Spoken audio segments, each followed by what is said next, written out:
Whew, always a deadly silence on the panel, waiting to go live. Today is Sunday, the 25th of March, 2018.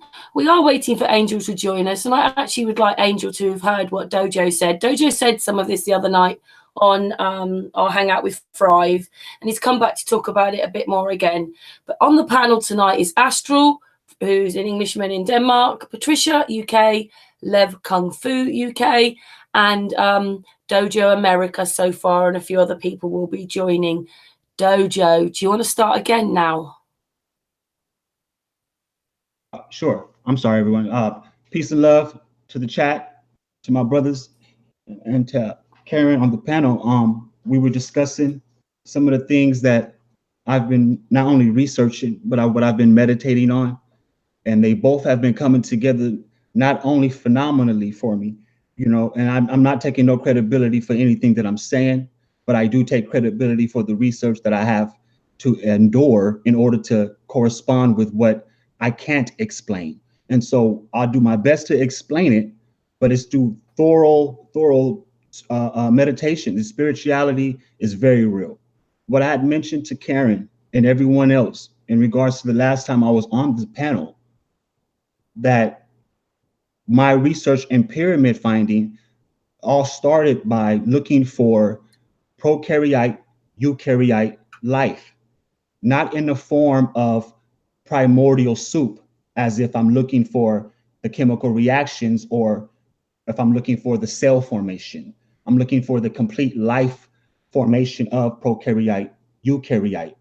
I want to know why it's so difficult for anyone to question how does prokaryote becomes a melaninocyte.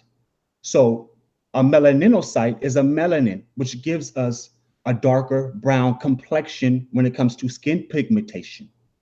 So as I fast forward, because obviously some of you've heard me put out my analogy in regards to the prokaryote, eukaryote. What nature has been talking to me about, and I've been a very big listener, is that not only do all civilization comes from a one world civilization, we all came from pyramids. See, a lot of this stuff sounds mythological, and I can agree, but it's really not when you try to cover all your bases and you stay spiritual when you do so. And so what I mentioned to them was that Antarctica appears to be like the central point, like town square to Atlantis. Like the entire earth was Atlantis. The entire earth was Eden. But not only that, when we notice that the waters above was united with the waters below, we start to ask these more probing questions in regards to Pangea. Some of us have done research in regards to Pangea, but as we done our research in regards to Pangea, we left out one key element, the sunken land masses. And so now when we look at Pangea united with the sunken land masses before they had sunk, we ask ourselves, where's the water? When a physicist, theoretical physicist, or a biologist begins to explain life from DNA, they always explain it began with no oxygen. And so is this water above us when it's united with the water below us? When we look at it like this, and we put our sun stationary over Antarctica, we see that the sun will beam a pyramid 24/7 light over the entire flat earth. Imagine the sun and the earth stationary together, and the sun is stationary over Antarctica. It sounds so far-fetched. What could have occurred to cause a catastrophe to end worldwide civilization? Is there information that's available that have been kept hidden from us all this time? Is that what the Illuminati know? Is this Masonic? Is it Masonic? They turned pyramids and all this ancient information into masonry. And so to forbid us from what? Secrets? But they say there isn't any secrets. Before I yield the floor, I would like to say to my brothers, don't taunt one another. Let's not taunt our brother and be naive about the statements when we hear new information. The only thing it does is keep us grounded. The new information that I'm coming across, it's not coming from being grounded. It's coming from meditation and research. That's where it's coming from. I yield the floor.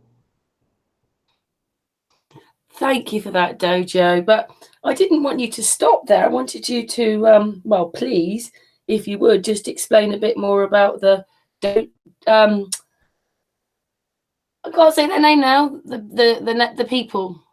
Okay. That you were looking up. You were explaining how about pyramids, about how all the people, the whole thing, it's all around pyramids. When I had mentioned the Dogon tribe. That's it, Dogon. I wanted to say Dojo I had mentioned the tribe. Dogon, and I know that when you look at the word Dogon in the mirror, it looks like it's pronounced no God. But this tribe was so long ago. Who's to say that the tribe's name was Dogon? So don't fall short by telling yourself something that will cause you to hinder your intellect. Now, the words doggone, obviously, it has its roots somewhere, but according to the etymology, you're not going to find it that way. And the reason why it connects to the Japan pyramids that are located underwater, as I mentioned, that once I started looking in Japan, some of their ancient artifacts that they revered as godly worship or pagan worship was named Dagu. And so there's a correspondence there, even though the etymology in Japan shows that they add an A letter to the Dagu later down the line. My thing is about this Antarctica and the flat earth and the mysterious birth of human civilization from pyramids. All of our ancestors are not only primordial life, but they lived together as a worldwide civilization. It appears to me that they saved us, all of us, to a certain extent for us to remember, but we fall short. And it's like our ancestors became the angelic beings to our creator because they're all around us and none of us can deny that. So it seems like our ancestors were the totality of what I consider a human being.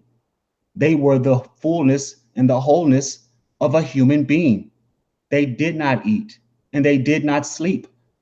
The sun was 24 hours every day, and the woman gave birth every 12 months.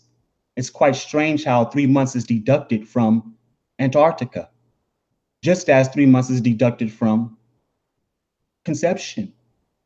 It seems like we were all saved for a certain reason, but some of us really do have amnesia.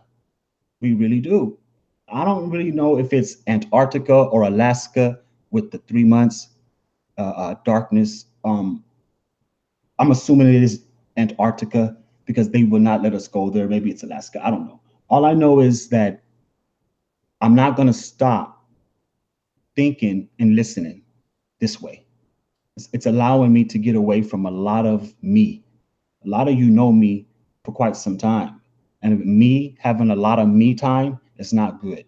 And this way, it's making me not only a better person, but a better father. My kids are asking me a lot more questions. It's quite interesting that the doggone tribe knew this ancient information, but they're not the only ones. There are people here that know what I'm talking about, and that they know so well that they are hiding even ancestors to some of you. This has nothing to do with the whole prokaryote, eukaryote, black skin, white skin thing, but it does have something to do with being fair. Righteousness is fair, and that's how I study. You study to show yourself approved through righteousness and what's fair, and that's what's causing me to get these answers. But I stop questioning nature, just like when I grow, I stop questioning the plant and I start to listen. And now that I'm listening, it's like I'm listening to an entire story And it's blowing my mind. The sky looks different. Everything looks different now. It's been looking different as a flat earther, but it looks totally different now. When we study these pyramids in every location that we can possibly find, all the while being a flat earther, you begin to see that, yes, all of this was united at once and some catastrophe happened. They say that Antarctica wasn't discovered until 1820. But what about the maps that were made in 1492 showing the Queen Maud Land defrosted? How could they tell us in our education system that Antarctica was not discovered until 1820, but we can calculate all the way back maps almost to the 1200s with Antarctica showing it being defrosted to a certain degree? Why, when I look up prokaryote and seek and search for the melaninocyte in order to say I can validate the pigmentation of black skin and how it became black skin, why do I look at the prokaryote? And when I look up the prokaryote, I've said it before and I'll say it again. The prokaryote is more conducive and sustainable to water before the sun. But as black people, we say that the melaninocyte, because everybody has melanin, it's just really be saying melanated. But the melanated skin makes us conducive to the sun. Of course it does, because now you're walking on Earth. When all of this was together and the sun was stationed over Antarctica for 24/7, as what it appeared to be an eternity, the prokaryote cells comes from a bacteria. And that bacteria can only form a melaninocyte from a chemical reaction or trying to prevent an infection. But the thing is, though, it comes from a bacteria. And that prokaryote, in order for it to thrive and to create life, it has to be under a cold temperature. Yes, that's what I'm saying. That the prokaryote and the eukaryote come from Antarctica. Both of the prokaryote and the eukaryote comes from Antarctica.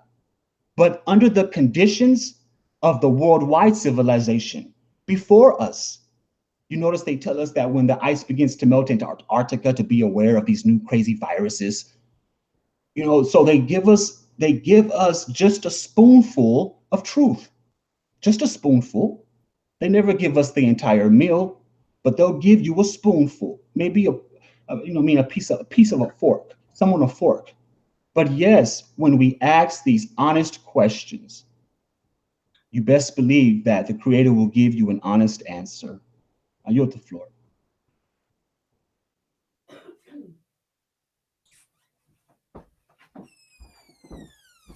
Wow, Dojo.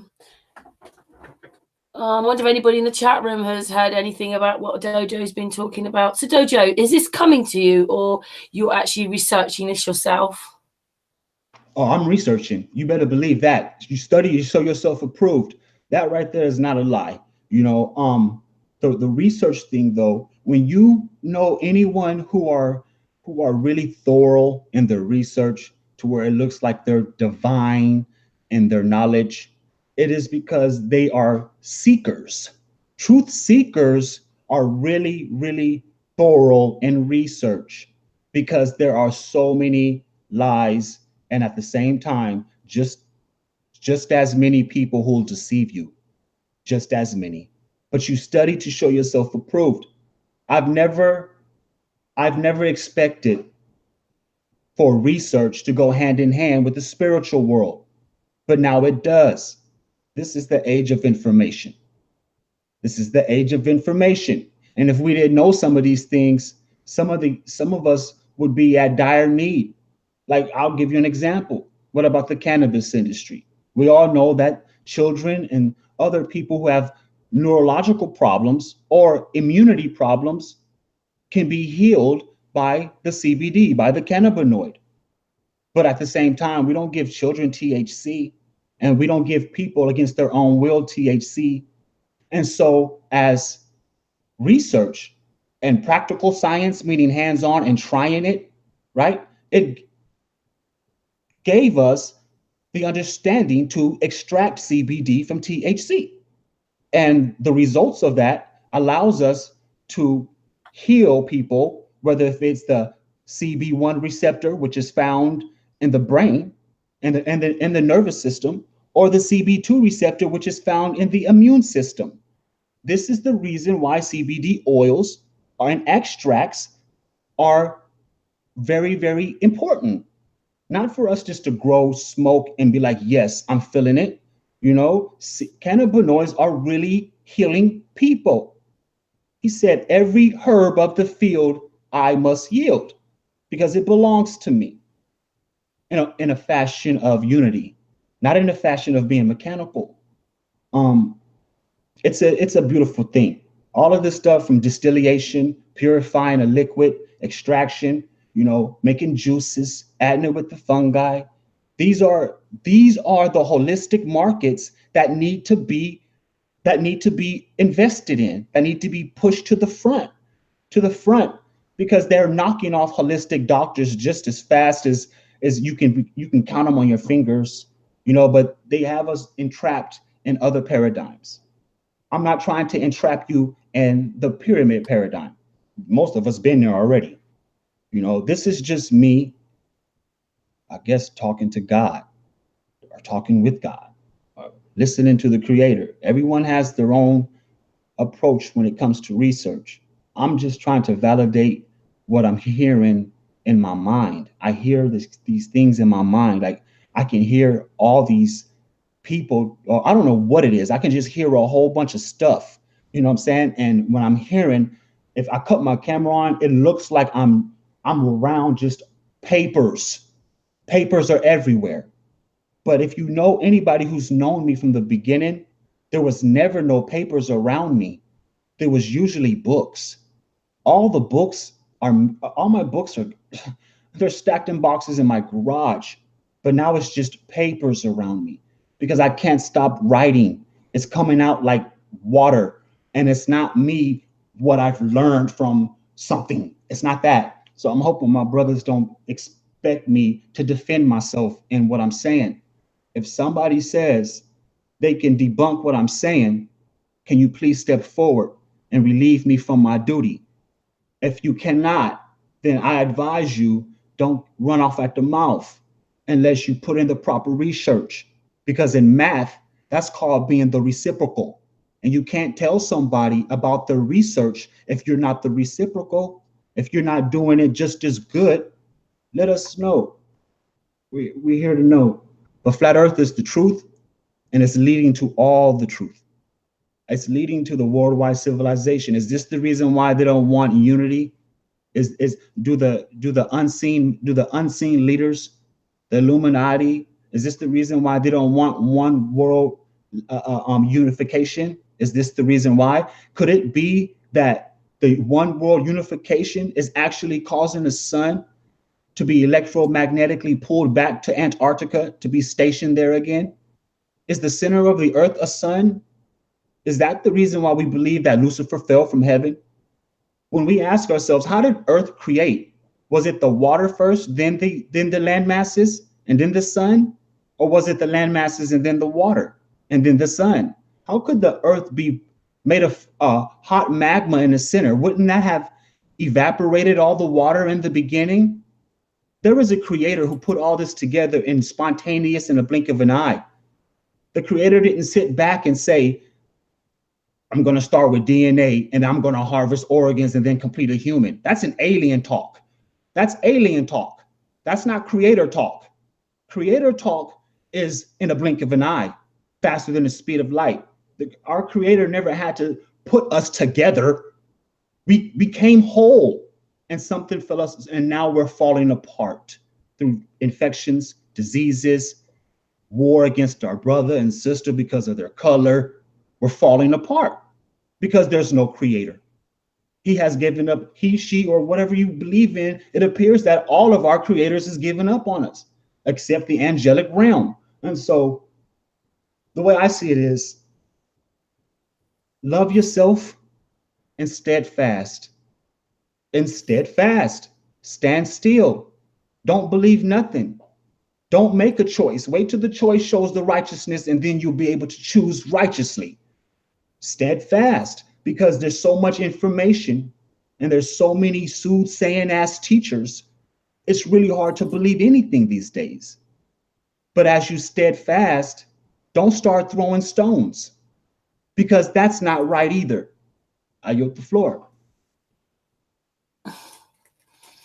DOJO always yields the floor on a nice big statement. I don't know what to say after that. It's amazing. Yeah. You have moved on a bit, DOJO. You weren't talking about this a little while ago, were you? Nah, I was just I was always into microbiology because of growing, keeping soil moist, or reservoirs for a hydroponic system. But then it all came together later. I wasn't really as spiritual. I went through a lot of guidance and counseling. I mean, shout out, and I love you to Bass. I mean, and those of you brothers and sisters out there who say that you love somebody for a particular reason, do you really love that person? I walked with you to Bass for quite some time, at least a good 30, 45 days.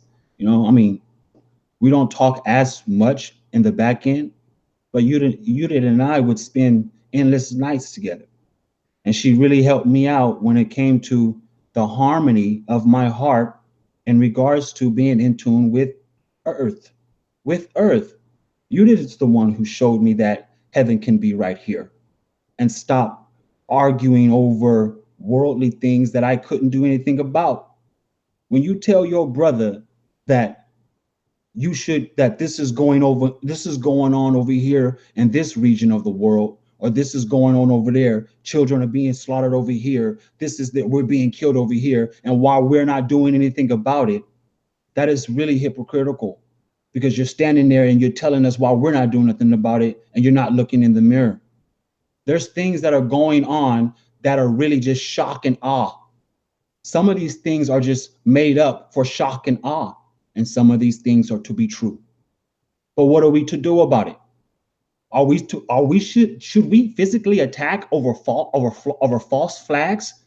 It was a false flag, and you attacked. You lose. That's an L, but you get an E for effort. Judith has showed me a lot of things, and I started studying her pictures on my Facebook wall. All her pictures is in tune with nature. Judith's not in this for anything else. She told me one thing, and I put my soul on it, that I'm doing my best. She said all she wants out of all of this is just to dance in the street in Africa with the black kids. That's it. And bring the Jamaicans with her, and bring the UK with her, and bring the Americans with her. That's what she said. And I've never heard nobody say something like that. And it drives me to be more of a better person. She has caused me to not only mentally fix myself, but mentally fix my heart as well. Karen has been there the whole time. If everyone's been hearing me as I've been here, I stated that this is my home panel, and I've been here the whole time. Karen and I talk a lot in the back end. We talk as friends and family. A lot of this stuff is love, but is it real love? I mean, real love doesn't have to prove anything. Yeah, I don't have to poke at Karen, and she doesn't ever poke at me. I don't have to poke at what was that, and the youngster don't poke at me. It's the provoke. It's when I'm provoked that caused the demon to say, he wants blood. It's been a long time since I've grown horns, and I like the new me. I don't know if this is what Christians call born again. I don't know what it's called, but I don't like horns, and I don't like to be mad. I feel better this way, and the information seems like it's more clear, and nature is giving me a promise. Yeah. I just knew when I first started talking to you, Dojo, I just knew that you were a special person. I've always said that to you, haven't I? The very first time I heard you were talking about what our egos were. I know I've mentioned this before. Oh, not that again. But excuse me. Like that just amazed me. A man talking about egos like that, it was amazing. And yeah, we're here to get on, aren't we? We're here to join up, aren't we? Yes, yes, ma'am, we are. Yes, ma'am, we are. And I am just astonished how you noticed the ego aspect when we first met. No one is preventing any of us of proper research methods. And proper research methods can be applied to anything and anyone. You can take the time as you listen to properly research California and the gang life. This is where ego comes from when it was when I had to save myself from all of that. But it's like even now, how I feel now, I don't even need my ego to save me from that no more. It's like I don't need the ego at all anymore. It's the feeling feels like no one can take some Oh, no one can Dojo, take I love nothing, you you. know? I It's a love you, marvelous Dojo. feeling. And I love you too, Karen. And that's for real, for real. It's this is bigger Yeah. than all of us. I can our ancestors, which is the angelic realm. The I don't know why there's always something that someone has to place in order to say that no, there has to be a division. Once you begin to notice that there is no division mentally between all of us, that it's an actual miracle for your conscious awareness to be harboring that body that you are listening to me in. It is beyond impossible for us to be communicating. This is a miracle. How can you think and speak to me? It's truly a miracle. When you begin to understand what science really is, when physiology and anatomy and the biology of humans and the bacteria and all that other crazy stuff, it doesn't make it's oh my God, it's a miracle. It has to be. How can we start from the beginning of life as a single cell organism and then come up with all these amino acids and proteins and all of this, but yet no one asks the most simplest question. The simplest question is, how did all of that come in tune with each other, speaking different chemical languages in order for us as human beings to begin to metabolize food? No one in biology can ever tell you how the metabolism of a human body became in tune with the organs and the cells and the bacteria. No one, because they're trying to do their best without the creator. And that doesn't deserve an applaud. It does not deserve a clap. It doesn't, because trying that has caused us to fall. It has caused us to fall. It has caused me to hate my brother, and has caused me to call one of my sisters a bitch. It's causing all of the hatred, trying to do things without God. That's what's causing hatred. Simple. It's that simple. And I can be honest with you, I didn't even put it together until like yesterday. I'm exaggerating. But yes, it's been new for me. Some of y'all saying I just can't wait till he get knocked off his pedestal. When that happens, it was permitted by God. I just feel like there's really nothing to defend anymore. And I just feel like there's no reason to offend anymore. I don't have to say something that's going to wow you up. If you don't like my methods, if you feel like this is occultic, you want to call it mythological, so be it. You're entitled to say whatever. Just as I'm entitled to study, meditate, revere, and worship our creator the best way I can, regardless of the fact if you believe me or not. I yield the floor, Karen. Well, yeah, amazing. Astral, do you want to say anything? I think you tried to say something just a minute ago. Astral? I like your dojo. I Oh, like there you what go. Lev's your research is awesome and stuff like. I was going to ask earlier, but Karen ended up asking anyway. You know, did you get from research or meditation and stuff like? And like you said, both, wasn't it? Really. Did your meditation inspire you to the research? I've always been researching. Research methods is actually something that can be learned. You can for the Pangea side of it. The Pangea, you said? Yeah. Well, yeah. I mean, I as seeking, I wanted to make sure before I started picking up jewels that I knew they were jewels. You know, some can be synthetic. You know, cubic zirconia.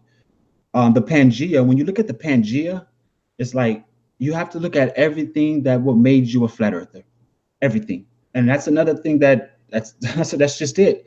It's like when it comes to research, only use the research methods that made you a flat earther. You know what I mean? Unless you're a flat earther who just walked on. I can explain that.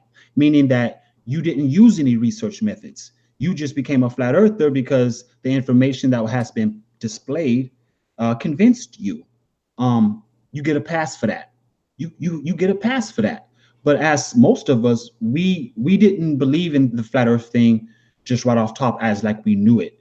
We went in. We began to research and then looking at it, trying to debunk the flat earth. Myself, I tried to debunk both, you know, and it led up to this. But I don't want to give the credibility to any classroom or any college saying, or any high school saying that they taught me research methods. I've only used my flat earth research methods since I became a flat earther, meaning that question everything, believe nothing. And only thing I know now is the stuff that I'm speaking of, because I know that now. I don't need no book to tell me anything I'm knowing. I didn't become a flat earther ignorant. I wasn't naive. I've always used my head. Always. That's what kept me out of prison. I don't want to say kept me out like I've been there. I've never been in prison. I've never been locked up. I've been in jail, yeah, but not like over something violent.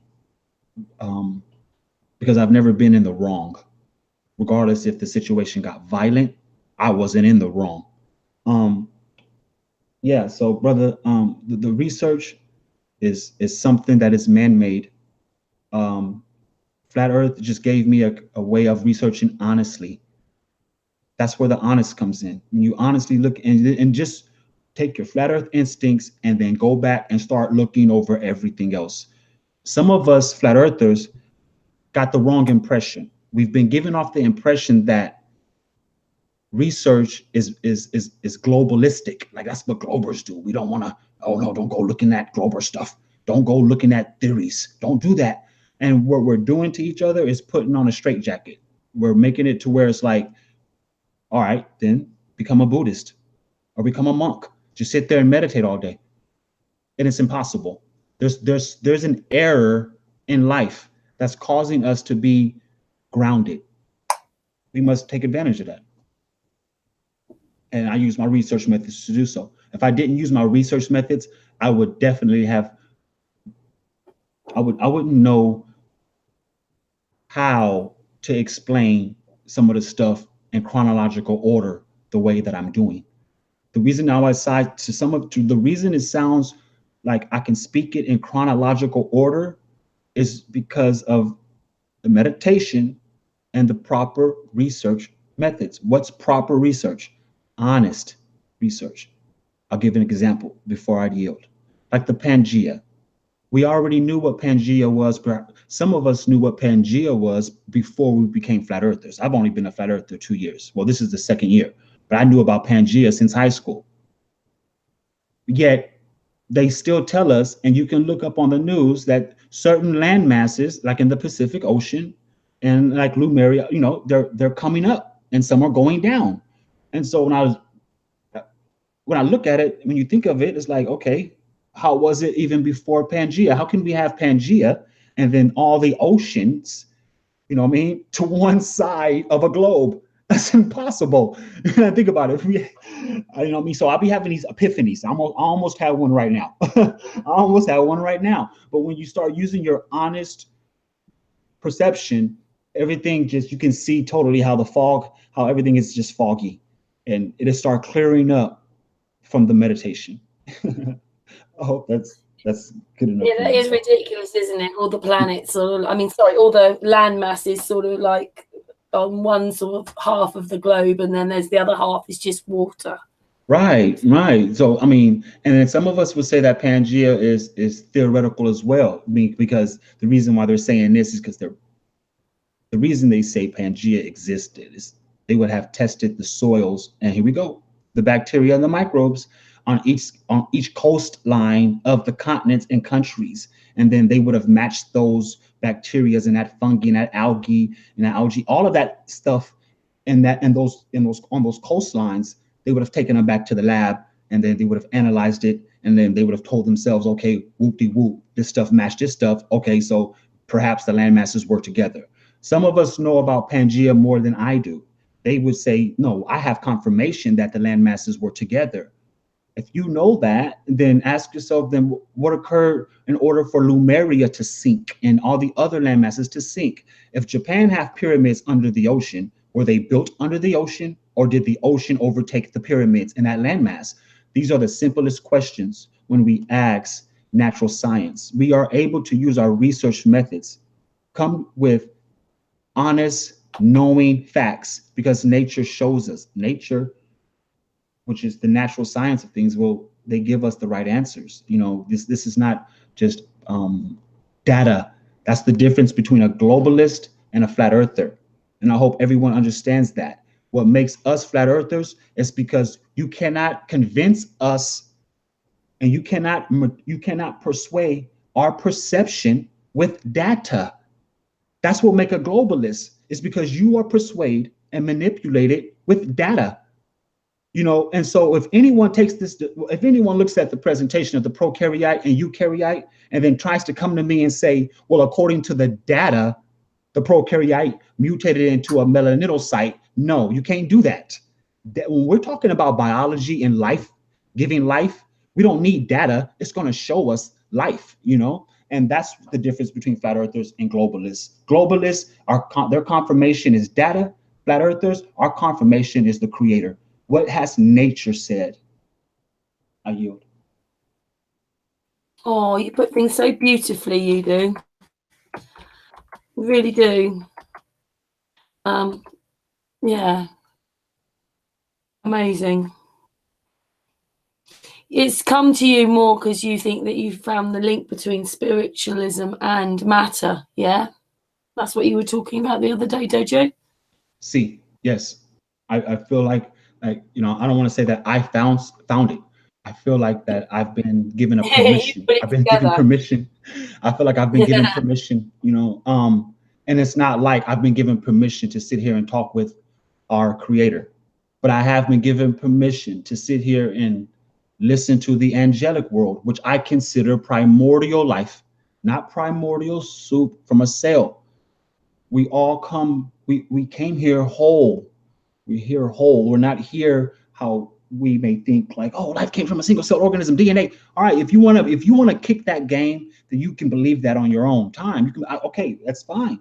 But I mean, when we start looking into all this stuff and then matching it to the spiritual world through meditation, it gets so intense that I can honestly say I'm walking around during the daytime astral planing, and I'm not making that up. I just got done cutting my grass and edging my lawn this morning at 7:45 in the morning. And while I'm out there doing that, guess what I was doing? I was astral planing. I was actually watching myself do it.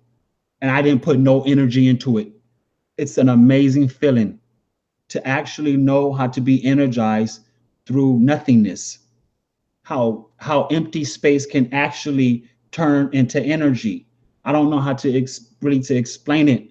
That's why I try to point to the smallest molecule. You're being very synchronized. Being very synchronized with yourself. it's a feeling that's crazy. It's not crazy, but as above, so below, as within, so without. If you are a person who is a truth seeker for everything that is above, and you're neglecting below, within, and without, I have mercy for you. And if you're a truth seeker who are just looking to look as above, so below, that statement is exactly what a compass is. You know what I mean? And when they say as below, that's exactly what they're talking about. They're talking about the terrestrial plane. As within, I'm assuming it's biology, because alchemy is considered biology. You have bioalchemists all day. I mean, these are the avenues that we should really put our truth seeking into. None of the stuff listen, some of us we're all spirits. There's spirits here that are in human form, that when they pass away, they must pass away mentally spiritual in human form. Those are angels. Now, some spirits here are not angels, but they're spirits, and that's not taking anything from them. What I'm saying is that even those spirits who are here that are not angels, they are more important than the angels, because they are the spirits of witness. Many people who are here who will never become or never amount to anything, they're here spiritually witnessing. And those of us who deliberately know that we're doing wrong to them, right? We will have to answer to that later, because we're all connected to this. I don't want to say grid, but it seems like all of our consciousness is connected to one. And so when you hate and you feel like there's no creator because you're allowed to, you're actually affecting all of us and not even knowing it. You're affecting all of us. When I hate and blow fire through my nose, I'm affecting my sisters and brothers. I'm not only affecting myself, I'm affecting all of you. This is what the Illuminati don't want. They do not want us to be unified. And so what DOJO is about is simply unifying with those who are ready to be unified, who are ready to unify. If you feel like this is your category over here and you don't want to unify with us, people for people, that's okay, because we can coexist. We can coexist. When you unify with something that it feels right, is it a universal righteousness? Is it the righteousness of our creator, or is it righteousness because it makes your ego feel good? Which righteousness is it? If I was a RBG, if I was a Muslim or a Christian, if I was anything that came with a doctrine and a title, that would make me righteousness. I would find righteousness according to that doctrine or title. If I was in dojos and I took Jeet-Kune-Do, or if I took Taekwondo or Judo, I would become a master in that combat, or with that. I would be right, but it still lets me know that that's my paradigm I've placed myself in. You have to lose all your paradigms. Get rid of everything. Stop calling yourself the name your mother gave you. You have no name in the spirit world.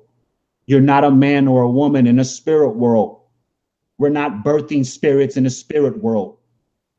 The beauty of the creator is allowing us to keep our consciousness of who we are in the spirit world. I yield.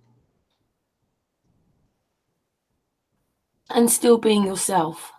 And still we're all being ourselves. Yourself, yes, you're yourselves. If we're not ourselves, then obviously we have to re-advise who we're praying to.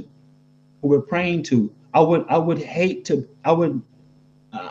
It's not a good feeling to know that once you die, that dolo. You know, those youngsters to say dolo. You know, dolo stands for no, it's YOLO. They say YOLO, which stands for you only live once. That's what it says. You only live once. Can you imagine that mentality? What happens if you don't believe or you don't have faith that you are you when your body dies? I pray to be me when my body dies. This is that meditation level that I'm talking about. You got to not give up on yourself, but you have to, you're not this body. We're not this. We're not this. Astral? I love hearing you, Dojo. No, I've been very quiet. I'm in the bath, actually, and I'm almost in a meditative state. Right on, brother. He said, I was Yeah. in the bath. I heard that. But it was beautiful, that what you just said. I mean, you go so deep, and yet you know, yeah, you cover so many subjects as well, in a sense. I love hearing you, man. I could just listen to you all day. But this presentation you did the other day, you're not going to show us that again? You know, the thing with the pyramid and what have you. Yeah, what I want to do is I'm you know, it's crazy you ask, because it's like my wife, she's asking me like, what am I doing? It's like I can't stop listening. And it's like I'm listening and everything is coming and I'm not even having a chance to stop and organize. Because even to me, I feel like organizing it, I'm still being I don't want to touch it. You know, I'm trying to do it how I'm doing it now. Just talk about it, you know. But the presentation, I want it to be nice. I want everybody to understand that I need to know a little more about these pyramids in certain locations. Certain pyramids I already know what's up, you know, and it seems like each pyramid location that I start to research and meditate on, it's kind of like if I'm inviting, it's like I'm inviting spirits to come to me. It's crazy. And it's not no voodoo. It's not nothing to do with none of that. It's like, but the more I place my attention where how I'm doing it, and then taking my attention away, it's giving me, it's like, it's telling me like, here, take this because I want this to be said. Take this before you go. I want this to be said, you know, and the ones in Europe are fascinating. You know what I mean? There's pyramids, the ones in Europe, wow, these infrastructures, okay? Because it's mainly, the reason I say pyramids so much is because I strongly feel like they have that our ancestors saved us. This is how we became who we are and how we were recalibrated to this sustainable life. It's this atmosphere sustains us. This atmosphere perhaps did not sustain our ancestors. It changed. And there's a dark period. When you notice, when we go through school, they teach us about Alexander the Great. And even in the biblical context, though, even in the Bible, when they put the Torah and the Old Testament together with the New Testament, when you look you look at the Maccabee revolt, the Maccabees and all of that stuff happened like in the middle. They consider like a dark era. Like in the biblical time, they said that God had turned away from us, you know. So even in the biblical context, and even in just scientifically looking at environments, we see that there's an era of Earth and life that is being withheld from us. It's really simple. Just think. I mean, think honestly to yourself. I mean, you go back. You can even do it without even research. Just start meditating back, and your mind is going to come to a stop, and that stop is literally something put a stop there. Dojo, Yes. the way you're talking, is this something that really was like time has been, or is it the time is now for this, this whole thing? Well, the people, the pyramids, where we've come from, is it that we've had all that and lost it, or is it that actually now is the time it's happening? Maybe a bit slow right now, but it's happening. The spiritual consciousness is actually coming now. I do believe that. For some, it's brimstone coming now, and for others, it's the spiritual awakening. It's like a spiritual rapture without being religious about it. It is, and the difference between the two is really the mental consciousness of the person. and the spirituality of the person. That's what the difference is. When we say everything is now compared to the analogy of what we consider time is, we're still using our mentality inside of an existence that we try to comprehend. The creator has nothing to do with right now or time. It's like, I don't know. You know how they say when you, okay, if you had a cup of coffee and you put a spoon in it and you stir the cup of coffee really fast and you drop a little coffee seed inside, you notice how they say, because they compare it in physics to the black holes, but you notice the coffee bean, it rotates around slower on the outside of the cylinder, and then as it gets to the inside of the cylinder, it spins faster and whoop, it's gone. That it's like we're on the outside of some type of swirl. And I don't mean like the black hole swirl or the universal swirl. Nah, it's like, so we consider this movement time because it gives us days and nights. It gives us time. You know, you notice how there's some places that don't even acknowledge daylight saving time. That's how you know time really doesn't exist. Florida is one now that has changed. It's not having any time savings or changes. Right, Florida. right. So they're tampering with, you know, and Hawaii is another one. And so when we look at it like that, we ask ourselves, then how come we're on a time frame or a time schedule? They do that for the farmers, you know, so because there's more light during the day. But to me, I just feel like that's another paradigm. The time is to make us spend more money. Yeah. I just feel like time. I compare time to the circadian time. Everything in our body is on a rhythm. Every single thing, you know, and that's the time that I'm told to cherish from here on out, you know, because that's the time when I'll, you know, in the heart and that's the time when I'll eject, when I'll pass away, you know, when the circadian rhythm stops. This man-made time, I stopped living according to their time a long time ago. I'm a natural born hustler. I've only had one job and I'm 41, you know, and that job, I worked 9 years and I never worked another job like that or for someone else ever. And I make a righteous living for me and my family. What I'm saying is that some people will compare that to being sovereign and some people compare that to being self-employed. Hey, do as you may, say how you will, but you are able to make your choices, create and take care of yourself with your time.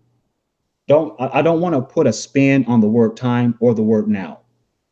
In biblical era, those who came to become spiritual walkers and truth speakers, they were caught speaking about time and saying that the time is now. And according to Christ, those who said the time was now was never knew the time at all, you know. And so I'm not going to be caught saying what someone should be doing or take the time and take the heed because the time is now. The time is now for me. I don't know about everybody else, but I know what I've lived through and been through, and I know how much power I have in order to say, do this and I'll do that. And I can tell you right now, my time is meant for what I'm doing right now and how I'm speaking right now. It's not for anything else. It's really not. What you put your time into, that's what you begin to digest. And that's what you begin to regurgitate. That same information you put your time into. I yield the floor. Oh, so nicely put. I sort of made my own sort of video about this in the fact that what they've done is by making us believe fake things, then they're making you believe a reality that doesn't exist. And then that takes your freedom away because you're believing now stuff that isn't real. So they're pushing you in this direction. And it's the same sort of thing that you're talking about, Dojo. And when they do that, they've got you worrying about the past, worrying about the future, and you can't be in the now because there's another set of worries in the present. So they stop you being here and now. And I thought that's what this flat earth movement was about, was realizing that we're here and we're now. You know, And that was my thought about it, which sort of runs into yours. And there's something else I wanted to say was, whatever you're going through or this has helped you through and learn and all the stuff you've been looking into right now, this sensitivity thing that you've had it since you were a child, haven't you? You've been mega sensitive since you were a child. And I just think that for a lot of us, that sensitivity thing has not left us. Maybe it has for some, but it hasn't for others. And so maybe that's why we can connect with each other, because it's just there. If you understand what I mean. DOJO. Yes, I do. I understand completely. It's the part of you that you try to it's the part of us that we try to make, it's the part that we try to callous, the sensitivity part about you that you try to callous, you know. I mean, that's how we know what evil is, because evil doesn't do anything good, you know. Even if evil's thinking that evil's doing good for itself, it's still not good. But that sensitivity is I've tried to make that sensitivity in me mature. You know, I can watch a cartoon with my daughters and shed a tear on the side and turn my face to the side so she won't see. You know, there's things about being sensitive that can be used as not used, but there's things about being sensitive that can be used against you.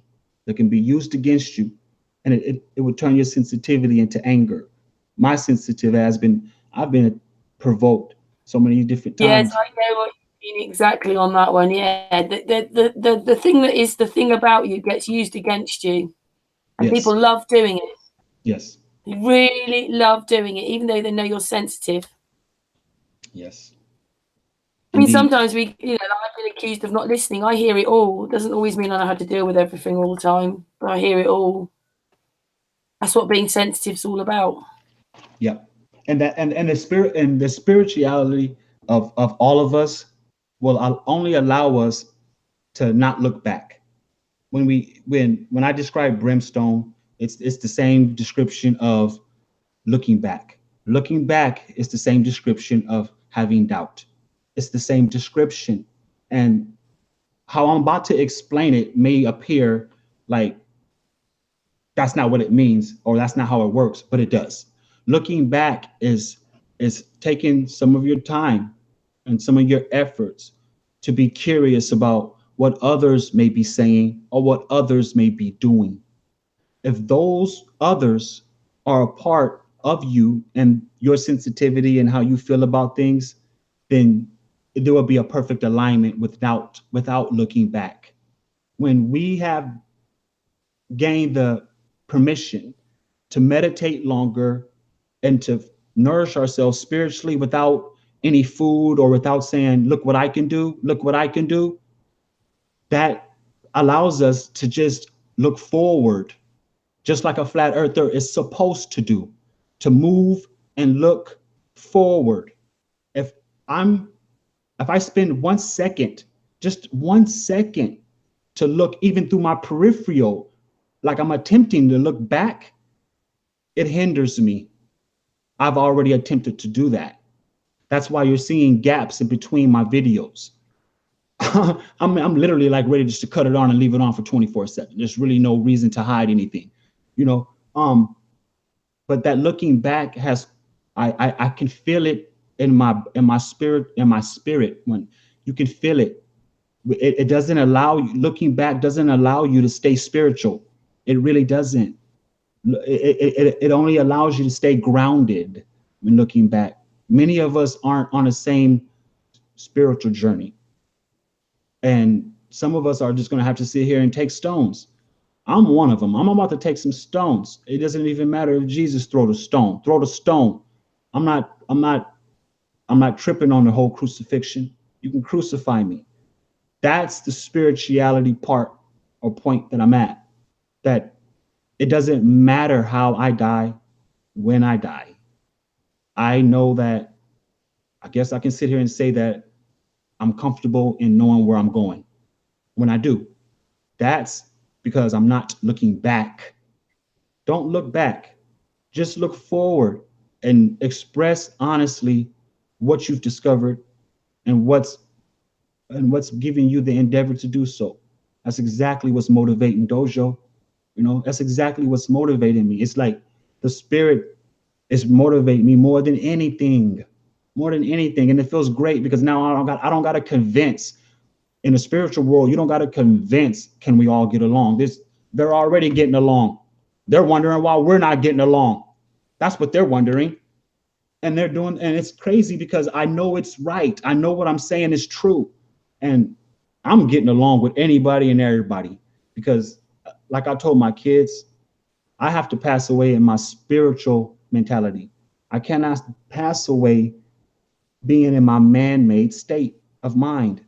Don't, I repeat, don't die as a living man. Die as a mental spirit. I yield the floor. It sounds to me, DOJO, as if you're at peace with yourself, and that's the most precious thing. That you can only do that if you get to know yourself, though. You can only be at peace when you know yourself, and then all this stuff doesn't matter anymore. Then you can move on. You can actually live. We can just, that's the whole steadfast. The whole moving on is really just steadfast. Just stand still and let the creator finish. Because whether if the finish begins the beginning or the finish is the end for all, I don't know. That doesn't concern me either. Just all I'm told is just stand still and listen. That's all I'm told, and that's exactly what I'm doing. Because I can't be nudged. I guess some of you who are biblically sound, who are righteous Christians, I guess this is me standing in the center of the potter's wheel. That's what that is. And if you know what standing in the center of the potter's wheel feels like, you know, don't wobble and don't lean, stand still. That's exactly what that means. That's exactly what it means, because once it's all finished, it shows the uniqueness of, you know, of the creator. So the potter's wheel is living in clay, but you've got to be aware that you are. And we're not the result of man. We're the result of spirit. Straight up. Something saved us before, and something is trying to save us now. But many of us aren't paying attention because we're on this quest to prove all of us wrong or prove something wrong. I'm not trying to prove nothing. I'm not trying to prove nobody or anything wrong. I'm not. I just want to, you know, I don't even want credibility for any of the stuff I've said. I just want to express how good it feels, you know. So yeah, I became aware of who I am and what I'm capable of doing to somebody. And so it's a good thing. It's just a good thing. Astral fell off. I hope he didn't drop his phone in the bathtub. Oh, Astral's just getting out now. He said he'd be back in a few minutes. He's just getting out of the bar. Don't slip and fall and hit your head on the porcelain tub. Things happen. Be careful. This whole thing with the spiritualness bit, it's like it's pure, isn't it, DOJO? That's what you're meaning. It's pure. It's coming through you.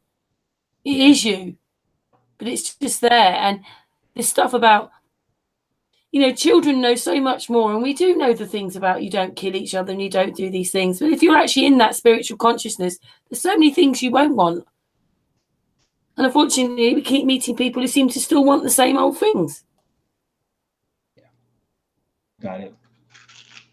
But I suppose you have no control over anyone else. So we move forward and hope that consciously we just get bigger.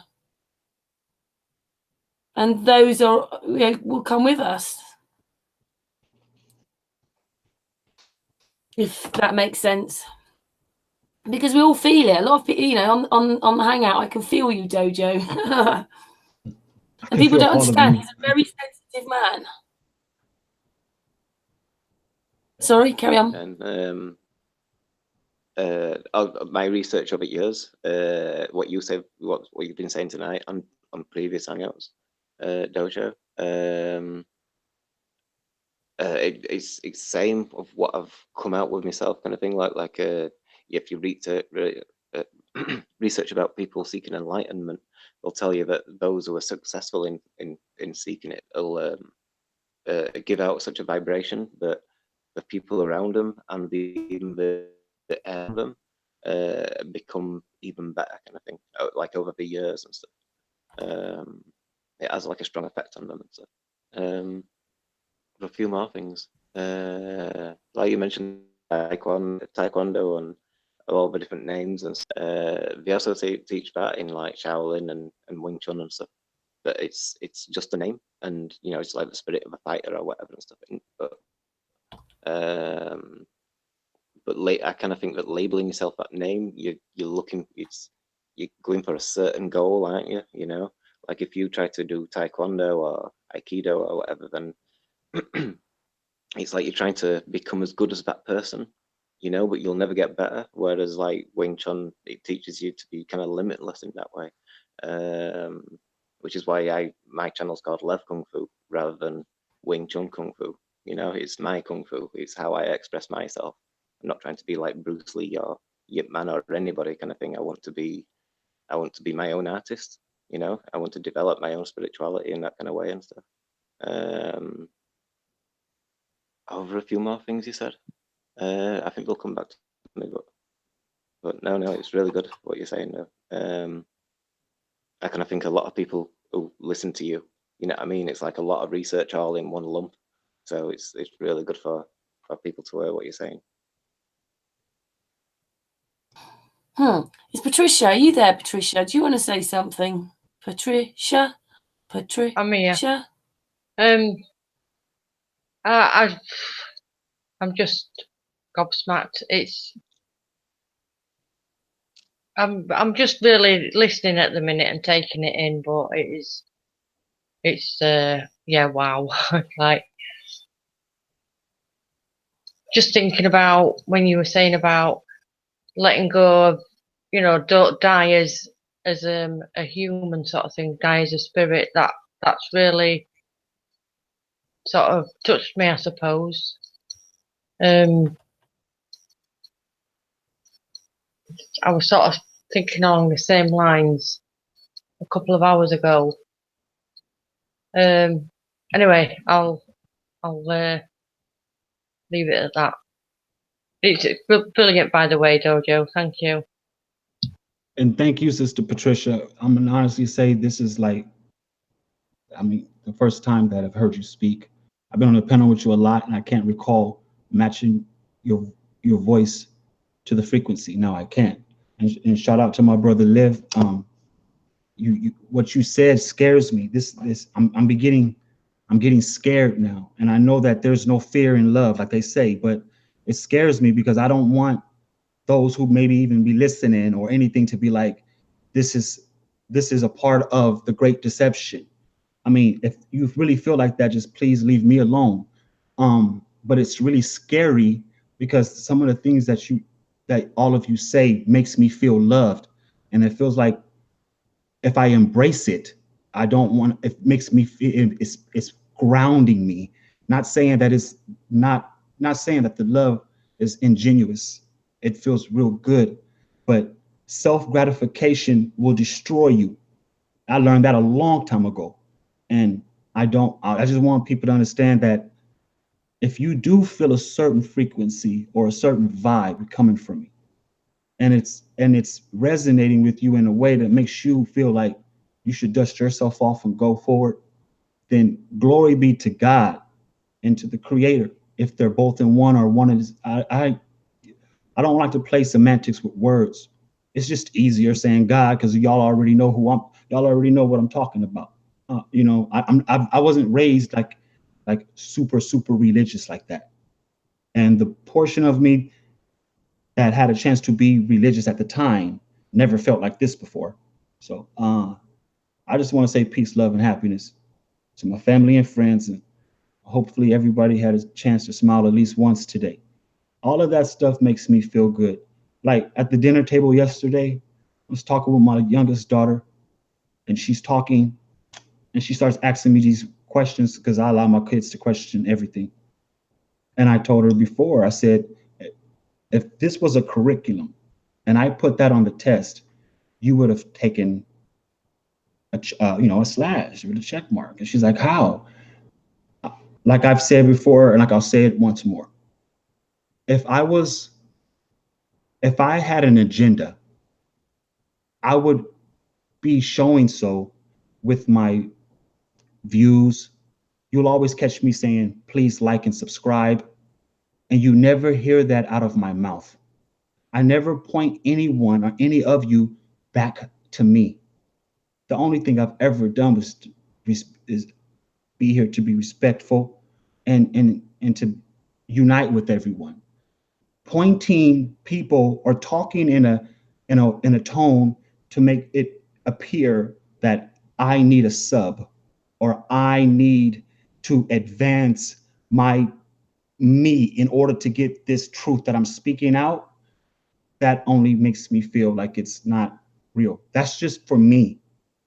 I just want people to understand that I'm not the one to become famous for talking the truth, but I am the one to seek it. I hope that makes sense, because I really don't feel I really don't feel like a lot of people use that against their brothers and sisters, saying that they're not really truth seeking nor truth speaking because they don't got the subs, they don't got the views. And so how does subs and views hinder an honest person from seeking and speaking the truth? It doesn't. It doesn't. That's a naive statement. I thank all of y'all for just looking past my ego, because that's what's occurring. All of you have looked past the ugly me, and now you really see who I am. I yield the floor. Oh, some of us have always seen who you are, Dojo. And yeah, there's a little bit sort of around Christmas time and that you've gone very quiet, and there was a part of you that wasn't going to come on Hangouts for a while. So I'm really pleased that that you've at times maybe given you time to research and do other things and then come back and talk today, because you've made it sound very positive for a change, and there's not a lot of that lately, is there? Positiveness. So thank you so much for that. You're welcome. All of you are welcome. Y'all make me feel welcome. Y'all welcome. Very welcome. Just to say that the chat room's very positive about what you're saying.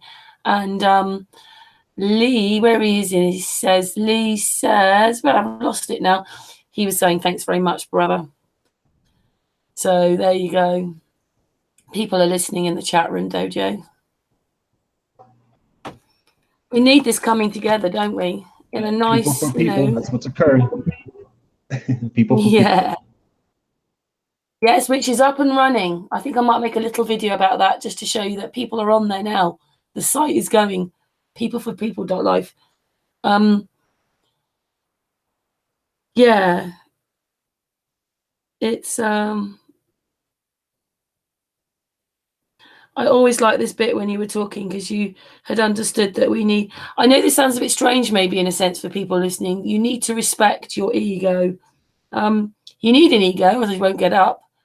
But there's ways. And a lot of people have been bred sort of nasty way where someone's better than someone else or whatever it is. And in the spiritual consciousness, you don't have to worry about all that.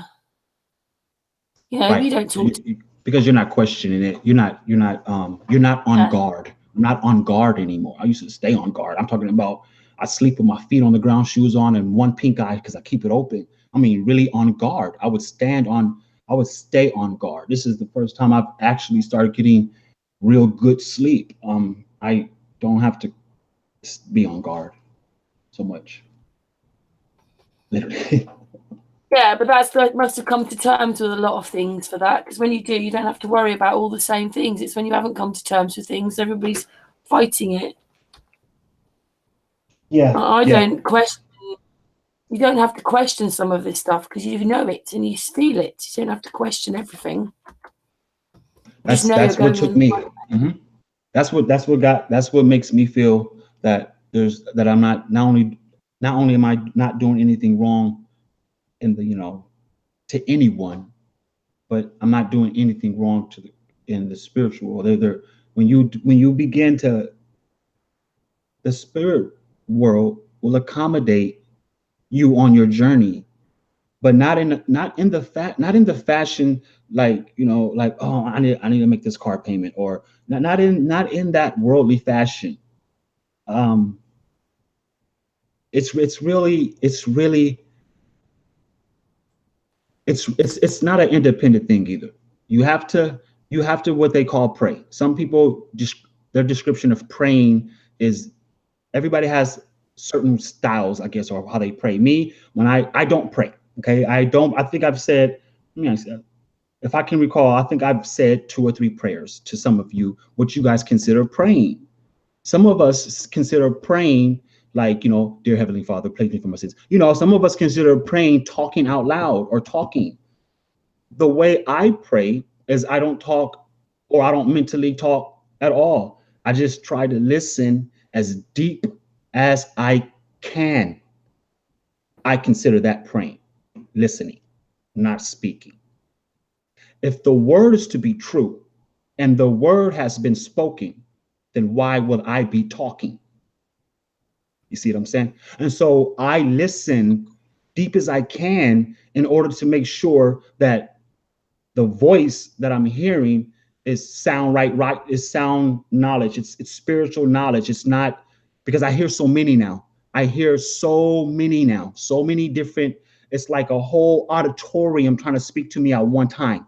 And it's like, if I didn't pray, if I didn't learn to listen deeper and deeper, then the whole auditorium sounds chaotic. And I know it's not, because it's the spirit, it's in the spirit, but it sounds like they just like say this, say that, say this, say that. And it has me writing like never before. I am writing and writing and writing because I can't speak long enough, you know, and it's just wild. And I tell my wife and my kids every single day now, you know, daddy's not really mentally here, right? And they just shake their head like, yeah, we know. And they just agree real easily, because it's, I don't mean that in a bad way. I mean that I just got my mind, like I mentioned, it's like I'm learning to astral plane while I'm awake. That's what it feels like. Wow. I've done that when I'm asleep. I always think that those people that you're astral planing with, they're in your life at that moment. They're in your dream and you're in theirs. Yeah, that's my next thing. I've had I know what astral planning is. I've done that. Not I've done it, like I know how to do it. It occurred to me a few times through my sleep, but the day walking astral planing, it's not the same. It's like some of it feels like, oh my goodness, it feels like everything around you is like, it feels like glitter. It feels, without seeing it, you just feel, it feels like every sense and every receptor on your body is being massaged, while you're able to just, it just feels enchanting. It just feels enchanting. That's all I can say. It feels like I don't have to, oh my goodness, I'm not, but the thing is though, it's like nothing's in my mind. Nothing's on my mind. It's like a whole bunch of nothingness. I'm not thinking, well, I mean, is my shoe tied? Did I wash the car? I'm not thinking anything. I'm just enjoying, it's like I'm laying in, it's like I'm being held by my mama as an infant child. It's wild. It's just a whole bunch of feelings, I guess. It's just a whole bunch of feelings. Yeah. Oh. Yeah. But that's good, isn't it? That's good if you can get there. It's a lot of people can't get there. You just don't look back. Don't look back. Don't start inquiring things, and you can inquire the flat earth things. So just don't look back. Don't get caught up. And I was caught up in a lot of things. My Facebook shows it. If anyone's friends with me on Facebook and you go through the timeline, you can see what I'm discussing. You can see it. You can see me not only altering my content, but I can see it. I went back to look like what's really going on. Is because I felt like I've been confused. I felt like, well, maybe I'm, that's the first thing that I did was tell myself, well, maybe I'm the devil. Maybe I'm the one that's causing the deception. Maybe I'm the maybe I should just, and I don't know. A part of me was just like, you're being too hard on yourself. And that's the part I started listening to. And yes, I took a break. Because a lot of my feelings was hurt because how the outcome of the communities on YouTube. During that break, I stayed on Facebook a while, sent out like over 350 friends requests, and I made sure that the friends request I sent out was people similar to the communities that, that derived from the same communities that I did on YouTube. So here I am today back on YouTube and doing Facebook, but talking this way and writing posts this way. And I can tell you right now, even on Facebook, when I go to the home wall and attempt to even start scrolling, do you know what my eyes perceive? It perceives a lot of stuff that tells me I'm beginning to look back again. And so I've learned not even to go to the home wall. And that's not being naive. I mean, a lot of people you can listen and watch and become a witness to see what people really are in tune to. And it's not healthy. It's not healthy. It's not healthy for me. I'm already an elder. I don't need to act like I should fit in the future that my kids are going to be men, that my son is going to be a man in. I'm going to live my age. I'm going to die happy, and I'm going to keep this feeling that I got right now. There's no more advancing, even though the research can advance.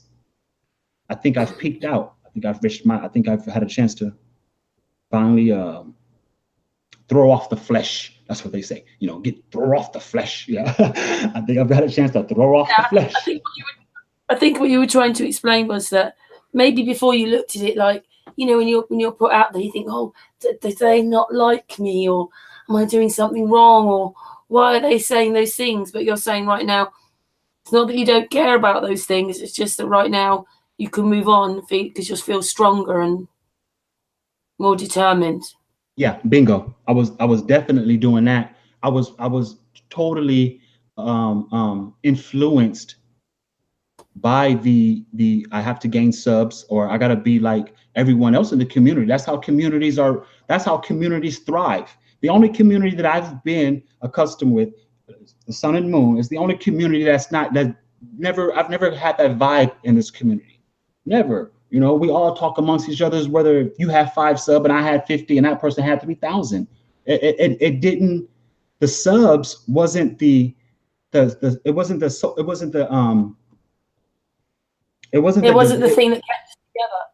Right. The subbing don't make us who we are. Like, oh, I'm not going to talk to this person because he has too little subs, or she doesn't have subs. There's people on here that are mega YouTubers, super subs, that says a bunch of lies. And I don't know if they're doing it deliberately or they're just doing it because it sounds good to their community, but they won't even allow somebody to question them in regards to what their narrative is, because that person that wants to ask the question doesn't have enough subs to ask a question. Now, it sounds like the Temple of Solomon with Christ going in and overturning the money changers again. That's what it began to feel like. I began to feel like, wow, if I don't get enough subs, then I can't even speak out as a truth speaker because I can't get over 200-300 subs. And so all of that feeling, I just said, you know what? I don't got to worry about that. I just stopped thinking that stuff. I don't know. It's not about it's okay, that. DOJO. We've had a member on here that was being interviewed on another channel to say that actually they'd moved on. They wanted to go on to bigger and better channels. So yeah. So some people see here as a stepping stone or whatever it is that they do. Some people use this group, whatever. But I know that you're not like that, and I know you're my friend, and we've sort of connected. We've been friends, and never. Yeah, it's great. And so we just know things, and so we're on each other's journey, and on this panel, and then talking to these people, and it goes on and on and on.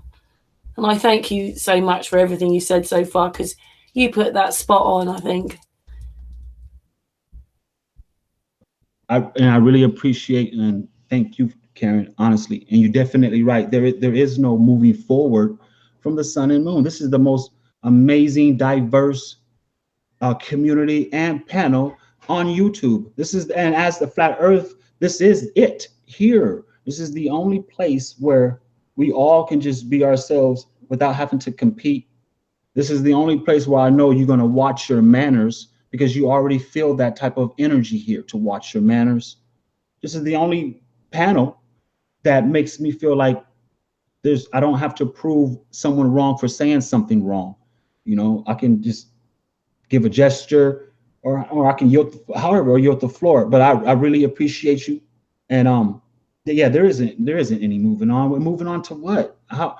I mean, am I missing something? Is there certain panels got more truth than others? This is the sun and moon. What gives us our life? The sun and moon. And so I simply, this is my home panel, and there's no moving on for me. I don't understand that aspect of it. I love you. I love you too. I'm gonna have to yield the floor. My wife is here. I gotta help her get the groceries out the truck. Okay. Yeah. Oh, So what do I say to that? Oh, I've always thought you're a special person, Dojo, and you know that. It's the first thing I said to you when I met you, really, wasn't it? But anyway, you've got to help your wife with the shopping.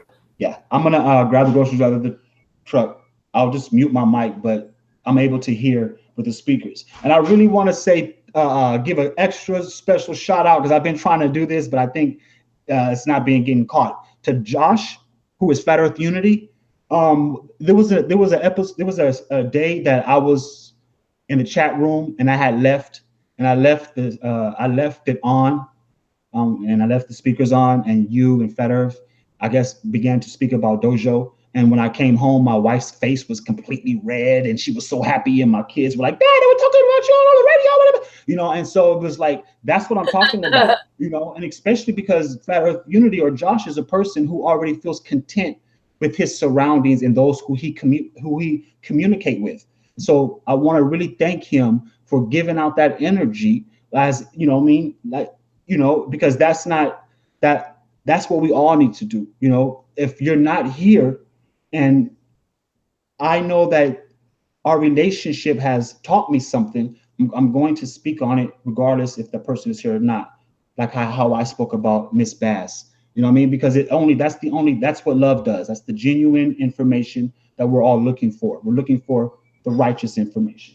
I yield the floor. Oh, thank you, Dojo. Yes, we didn't know necessarily Flat Earth Unity that well. He'd been on a couple of hangouts, and he actually protected our group when one of these panel members let off.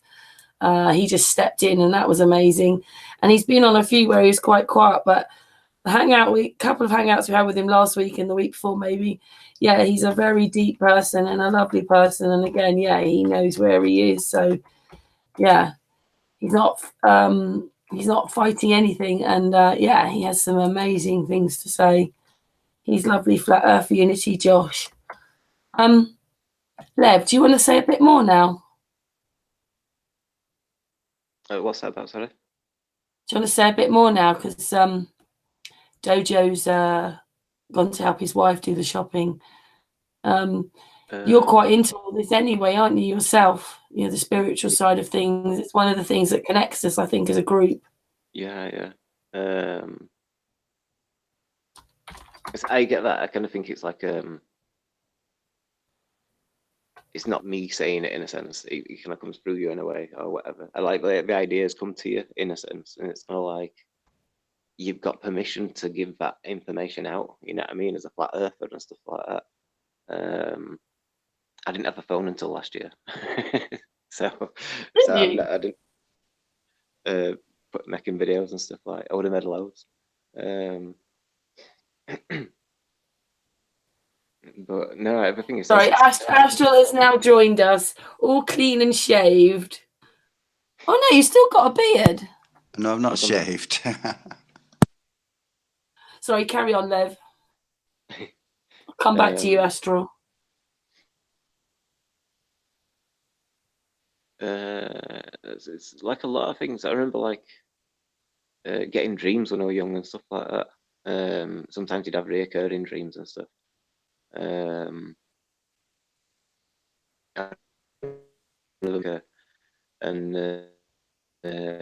out of the forest, and it was like all like Disney animation and stuff like.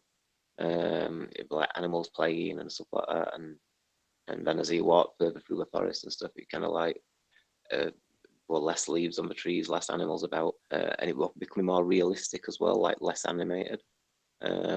Eventually there were no leaves on it, or all the trees were dead and stuff like, and I'd come up to a fence, and there were like a plane of grass, and there were like a big rocket in distance. I remember walking up to it, and it were all black, apart from like a white number one.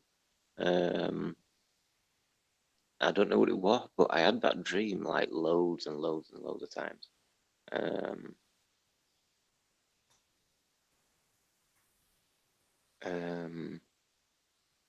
But then like as I become like a teenager, then you start to have like dreams when you kind of like flying thing.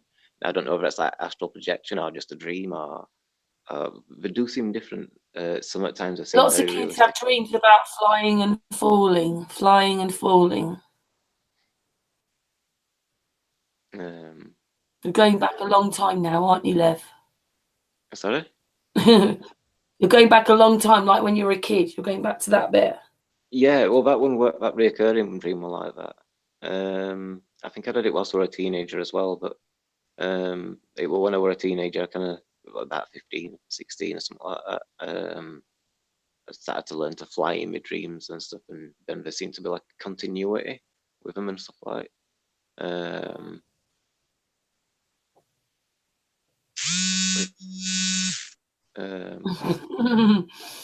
That's DOJO for you. What's that say? Because Lev's on his phone with the Hangout. That's DOJO saying he's listening to you build, brother. We love you, DOJO. I remember the dream when I learnt to fly. I was like going down these canyon rapids, and that's the first night. I mean, I'm in water and going really fast and stuff like that. I tried to swim to shore, but I couldn't because the current was too strong, and it kind of maintained me in the middle of the rapids, kind of thing, like. And eventually, you could see this rock in water, like sticking out, and I'm like going directly towards it and stuff like. And I knew I couldn't swim out of the way and stuff, and eventually time's going to run out, and so at that moment, I kind of, it's kind of like a reversed that feeling, and you just seem to kind of float up from that point and stuff like. I remember I carried on going up, I carried on like going quite high and stuff like, and you could see back down like loads and loads of canyons, and then it kind of went into ocean and stuff like, and you could see for miles and stuff like that, really far, and it's like now, since I've become a flat earther, it's like I look back at that dream and I kind of think like, that's flat is that place, you know what I mean? That place in my dreams or whatever and stuff like. You're getting Which, hints then, Lev. You've been Eh? getting hints. You've been getting hints. Yeah. That's it. When we started to practice spiritual stuff, me and my friend and stuff like, that resonates with me a lot. You know what I mean? When I've come to flat Earth, and it's like this has got something to do with it. So I'm figuring out. You know what I mean? I don't know what I'm going to do for movement and stuff, but I've got that third eye video. I'll be making that soon. I've started making videos as well. Well, hey. I've got one out. I've got another one to put up.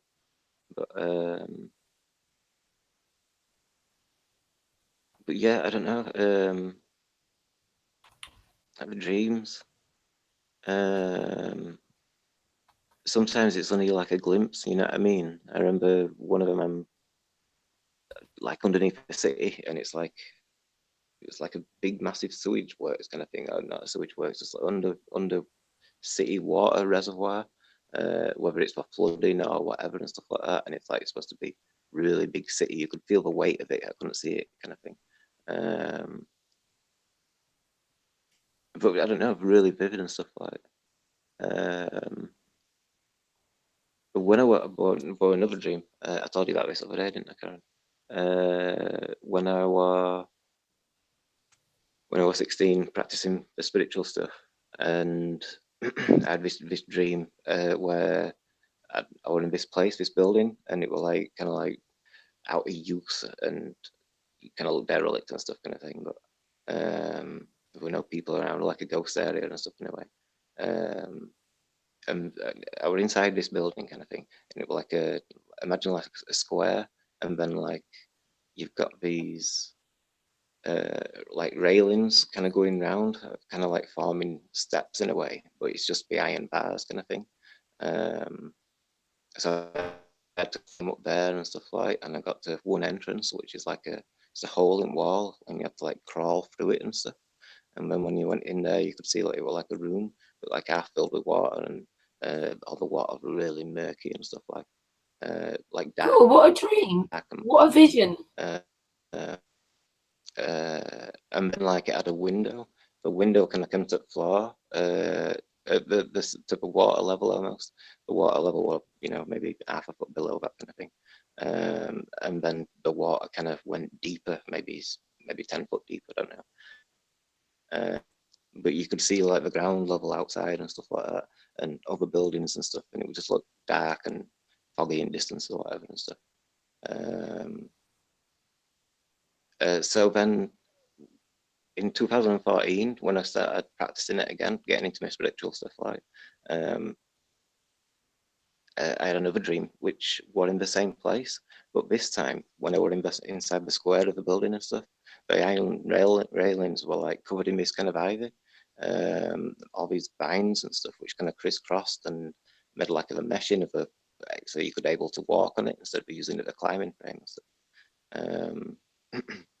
Then when I went through the little hatchway to get into the room, I went into the water and stuff, and you could see all the algae in the water. It was more green instead of black and stuff like.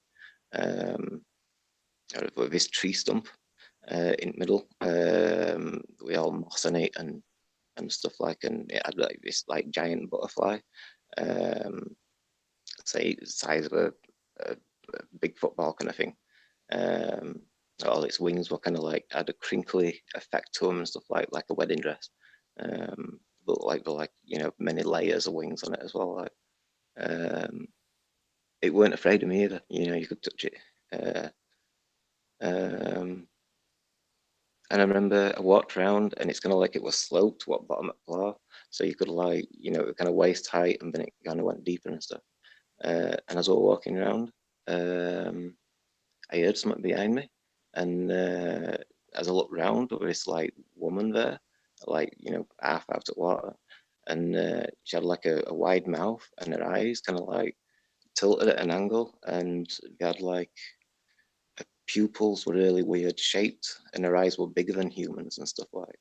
And she had like a weird glistening skin kind of thing, palish, goldenish, greenish kind of color. And then she kind of like leapt forward and went in for a kiss, and I didn't know this and stuff like, and we were underwater and stuff, and you're suddenly aware she's kind of like trying to teach you how to be psychic, and then from there it's kind of like it all just changed, and then all like, is it astrally projecting? I don't know. You know what I mean? Like you're kind of. You always seem to have telepathy in there, don't you? Though in the dreams,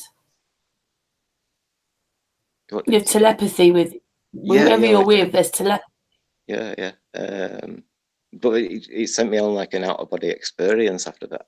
I was like traveling through all these ruins on distant parts of Plano or whatever they are and stuff like. Went to a few different places and stuff like. It was interesting, but it was good to have like reoccur in that kind of way, or the continuation. At the time, I remember I bumped into somebody, and he was telling me that he'd been having dreams about mermaids and stuff kind of thing as well. I didn't know him that well, but it was funny that he mentioned it to me, kind of thing. Like, and I thought, oh, you know, I've had a funny dream about mermaids and stuff like that. I wondered if it was something to do with Oh, the time. thanks for that, Lev. Thanks for your dreams, your visions. Sorry? Often they mean something. You have to see what they mean, because often you go to places, you touch things, and they mean things in spirit world. Yeah. Like I said, I think it would like to push on the teaching to be psychic and stuff like that. I think it weren't really long after that I kind of come up with a third eye idea about meditation.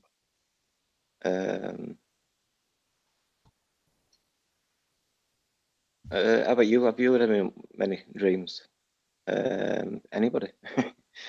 Can I share my dream? Yeah, go for it, Patricia. Right. Are you all sitting comfortably? No, sorry.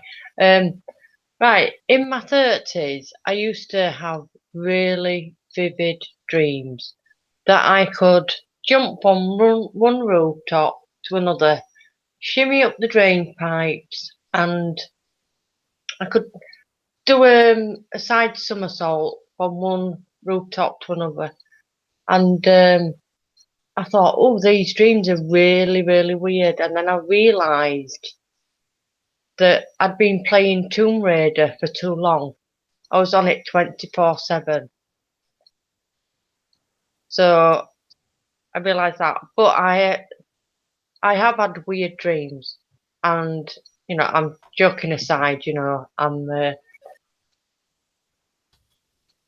I love dreams, and I'd love to know what they mean. I know there's books on stuff like, or what, you know, the interpretation of them, but I think there's only you that can interpret them when you actually analyse them, I think. Anyway, thought I'd share that with you. It's interesting though, dreams. I'm very interested in them because I don't seem to have them. So I mean, I like to hear people's dreams. Has no one else got some dreams? I think I've even actually got something in a book that analyzes or tells you what your dreams mean. Like if it's to do with water, it means this, and if it's to do with, you know, you're running away, it means this, and different things. You know, has no one got a dream they can explain away? I'm a bit like you. I don't remember having many dreams lately, but I used to see visions and things that were going to happen. So I kind of stopped doing it because I didn't see very nice things, and then they'd happen. I don't dream, but you know, I sit and meditate and stuff, and I kind of lucid dream there. Like I really disappear almost, you know. It scares me sometimes. It's like, you know, you wake up with a shock kind of thing, although I'm awake. Count. But I do this like dreaming, and I can get some fantastic colours and things, you know. It's like I'm seeing things in high definition. It's like it's there, you know, but my eyes are shut. It's strange. Yeah, it is. You should try it. Yeah, in you know, I've done like spirit stuff and opening up your chakras, and when you go to this place, you're asleep but awake. You're awake but you're asleep. At the end of it, when he shows your chakras down and you come back, then she says, like, I'll snap your fingers and you'll all wake up, but none of us want to come back. You'll sit there in this, it's almost like you want to have to fight this meditative state you're in. It's so peaceful. And there's no horrible feelings there. And yeah, and then you've got to wake up and come back.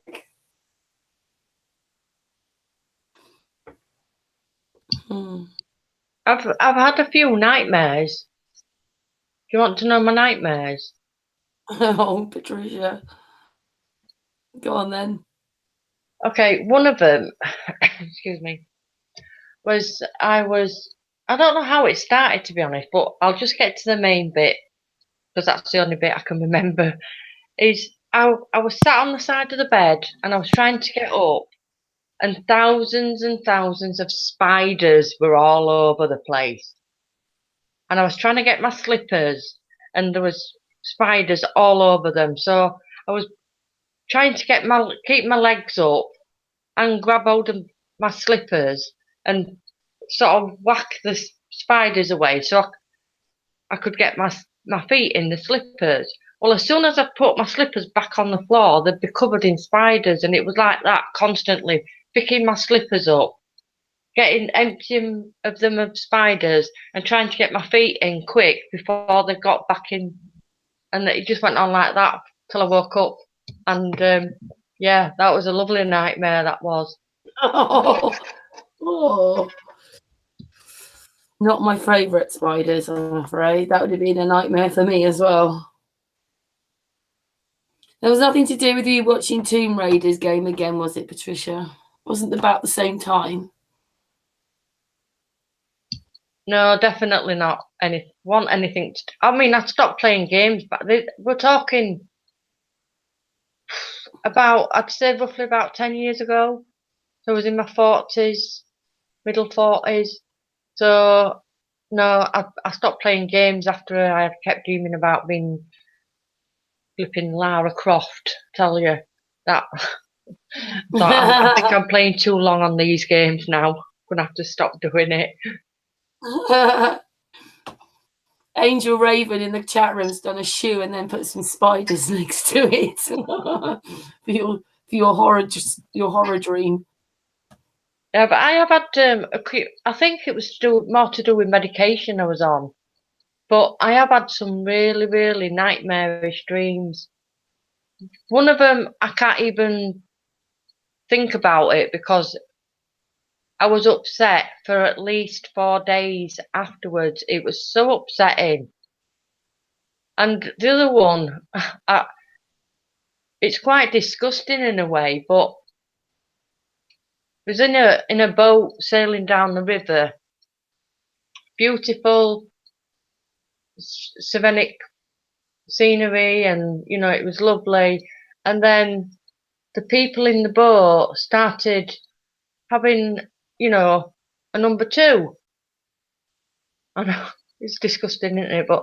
And then as I looked, the number twos had turned into licorice sticks, and they started eating them. And I'm like, oh, this is gross. Anyway, that isn't the one I was upset about, but yeah, I just thought I'd share that. I've got a very sick mind. That's all I can say. Sorry, everyone. That's all right, Patricia. That's not usually like you, but anyway, that was a dream. Thanks for that. I'm just going to eat as well. Well, I'm not a piece of licorice. Yeah, I always eat late.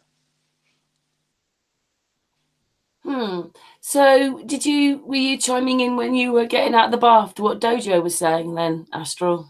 No, actually, I didn't. I lost power. I didn't have much power, and I lost my power. So I didn't catch most of what Dojo had said. Is he gonna? I'll have to check it out again tomorrow.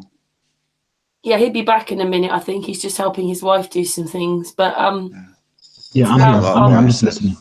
I'm listening. Oh, yeah. I'm here. Do you have, like, you're talking about astral planing, Dojo? Do you actually dream as well then? My dreams is, I agree with you. I can't recall of them. It feels like I haven't dreamt, and I can't recall any in a very, very long time. In a very long time. Yeah, I must admit, usually when I hit the pillow, I go to sleep, but then that's probably because I'm sleep deprived and I don't often sleep that much, but I'm kind of okay with myself, so I don't have this battle going on when I go to sleep. I think maybe that's what it is. Do you think that's what it might be? Maybe when you're dreaming and all these things are happening, there's battles going on, but if you're okay with yourself, there aren't any battles going on. You can just sleep. Well, I wouldn't want to. It could be a possibility, or maybe maybe it's like how Patricia explained it. Maybe dreams are something we all should look into. Like like Brother Lev was explaining about his. He seemed pretty passionate about his dreams. Although Patricia explains the state of dreaming similar to how many of us would take it. Like, should we interpret them for ourselves? Are they guiding us, or are they just plugged in messages, or are they false memories? False memories can implement into the mind, into the brain, and when we're dreaming, we carry out certain memories, build this realm of dream for us. Like, I mean, I'm sure many of us saw scary movies, and a couple nights later we were scared. Although I'm not going to be the one to sit here and say that dreams should be under or overlooked.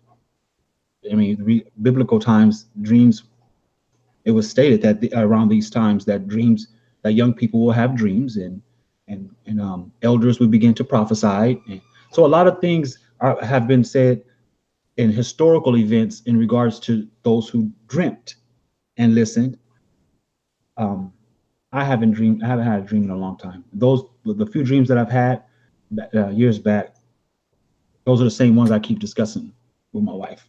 I bring those up. I don't want to say that I haven't been dreaming because I've been exhausted or because I found peace. I guess I just haven't been. I don't know what it's been. I haven't been. I can tell you what I have been doing though. I have been appreciating my resting area when I lay down. So perhaps that's the reason why I'm not dreaming. I don't know. But I don't dream too often. Yeah, I think you're quite a high energy person, aren't you, Dojo? Well, you were. And so everything can be on now, on. And like me, if I start painting, I'd like to finish the room. I won't stop till I finish painting the room usually. But you're a high energy person, so it's almost like you've gone down a gear, but a good gear. Yeah, my wife is listening as well, and she mentioned that I haven't dreamed. My dreams could possibly be, my lack of dreaming could possibly be from what I've been placing my mind into and keeping my mind on. I don't watch TV. I haven't watched television in many years. And like I mentioned on this panel, on this live stream, that I've been really walking but I've been really walking more internally than just actually physically walking. And so she's recognized that. She's recognizing that perhaps I'm not dreaming as much is because my mind is being utilized in maybe a righteous fashion. Who knows? I don't. Similar to what you said, Karen. Yeah, it could be possible. I just don't want to. I don't want to. Oh man, I don't want to put a spin on it. I don't, because it feels so good being natural with it. So I don't want to put a spin on it. Can I ask you something else, Dojo? Do you still do this bit with children? Because that was another part that I really liked when we started talking to you, was the fact that Dojo took his time out to talk to the younger people, and then hopefully help them with this ego thing and spiritualness, and so that these children or young people grow up learning something different, not listening to the indoctrination and everything. Do you still do those kind of things, Dojo? It's actually slowed down. Really, me being involved with youth, children, school, academia, showing them this is how you manage an ego and not overwhelm yourself it's slowed down a lot. Not to the fact that it was overwhelming, but many of the children are set in their parents' ways. It's like when children see me in person, they already place me with the rapper, the gangster. They don't perceive me as a spiritual man or a scholar. And I wanted to utilize that maybe as the catalyst to get them to pay attention long enough to give them some knowledge to be a good child, grow up and understand their ego. But it's not my place, and it's not honestly, it's affecting. It affects me to know that I can love someone else's child just as much as I love my own, but then that's not my child. I have to send that child home. And many of these children, they don't come from environments that I can withstand. Some of these children live in environments that I'm ready to kick the door in, you know what I'm saying, and get at their daddy. So it's like, it's really not my place to be father to the world, but it is my place to, you know what I mean, to express my heart. Like for instance, here in America, we're facing the gun violence in the you know, whether if there's staged events or not. Even during a staged event, there's, you know, casualties. And it's not even difficult to understand. If your child brings a gun to school and that child used that weapon at school, that should be a capital punishment on the parents. For one, that's child endangerment. If my child would take a weapon to school and utilize that weapon at school to cause harm to other innocent children, I should be held accountable for it because I'm an adult and I'm that child's, I supervise that child. So why is it so difficult for Congress to understand that? Why are they making it such a big deal that if a child takes a gun to school, then now we have to pass laws on the entire country? When honestly, that's called child neglect, because the parents wasn't obviously raising that child appropriately or safely enough to say that I got my gun and my bullets separate and put up. So when we look at the fake stuff that actually has casualties connected to it, we can see them pushing an agenda. That's what I love about flat earth information as well. Flat earthers are really good at putting out the information in regards to, you know, the unseen Illuminati pushing these agendas. I really feel that it's an I've agenda. seen though, Jojo, a lot of people have been striked for talking about that stuff. But the way I saw it was that, in a way, they're hell bent and they've got to make sure the Americans put their guns down, because your constitution's so different, and it means that you can have guns and you can even take the government of the day out. But if the guns are put down, then it's easier to bring in what they want to bring in, and they can't do it when everybody's got guns. So that's part of their agenda, I think. But They're they can't say striking- too much. They're striking YouTube They're accounts for striking- speaking on it. Yeah, anybody that Wow. says hoax, stuff like that, Oh, my bad. their channels are being See, like I mentioned, Karen, I don't look back. I don't really understand the safety words or the danger. I don't a lot of this stuff I don't even get involved with because of like I mentioned the first couple of hours. That's, to me, that's looking back. And see, I don't want to get you a strike. The reason that Russian vids got closed down and he started again is for that reason. But wow, you know, you can even delete it off your channel and still be striked for it, even though you deleted it hours later. It's just incredible. But that's the problem with YouTube nowadays. When it first started, I thought it was great. You know, hey, this is an awesome thing. You know, not any longer. It's just it's a letdown, isn't it? Yeah, I don't need to say any more than that. Yeah, they're letting people down all the time, you know, and disappointing. People that have had like businesses or, you know, a career out of YouTube, they're also being let down by stupid algorithms and God knows what, you know. Yeah. Can I ask a question? It's probably going to be off the topic, but it's a question that perhaps should be asked. What is this reptilian information, and what is this underground civilization? The reason I ask is because Mount Shasta is under investigation by DOJO. I believe that Mount Shasta could possibly be a pyramid, but at the same time, I'm running across this reptilian civilization stuff. And I'm wondering, does anyone know about what does that mean? There's people that's lizards walking around. Is this what they're thinking? Well, there's so many things put out there, isn't there, about Nibiru, about there's just so many things put out there to say that we've come from some sort of alien race. I think if you want to know anything about reptilians, read a book by David Icke. He seems to know a few things.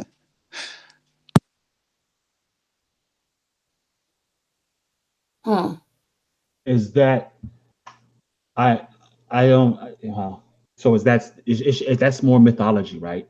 There's really no evidence that there's lizard people walking around. No. It's not mythology, not where he's coming from. But that's what I'm saying. I think if you want to know about it, that's you should probably have a. Well, I don't know who else there is. There's probably thousands, if not, right. So 20, it's a really 25 more. Wow. There's a few people anyway, but David Icke is one that I know who has a book about. And because they say that this reptilian stuff is underground, but at the same time, though, I noticed that the other side of the other side would say that there's the ancient civilization is underground. Like, I'm just curious to how this lizard stuff is, this lizard people, what does this mean? I'm not even going to waste my time with it. You guys know what's up with me. I'm going to stay on what I'm doing. I don't want to get too far ahead of myself. That's what I don't. No, can I go back to where you were saying, like, so what you're saying is, through your research now with the pyramids and everything, is that we've come from Antarctica.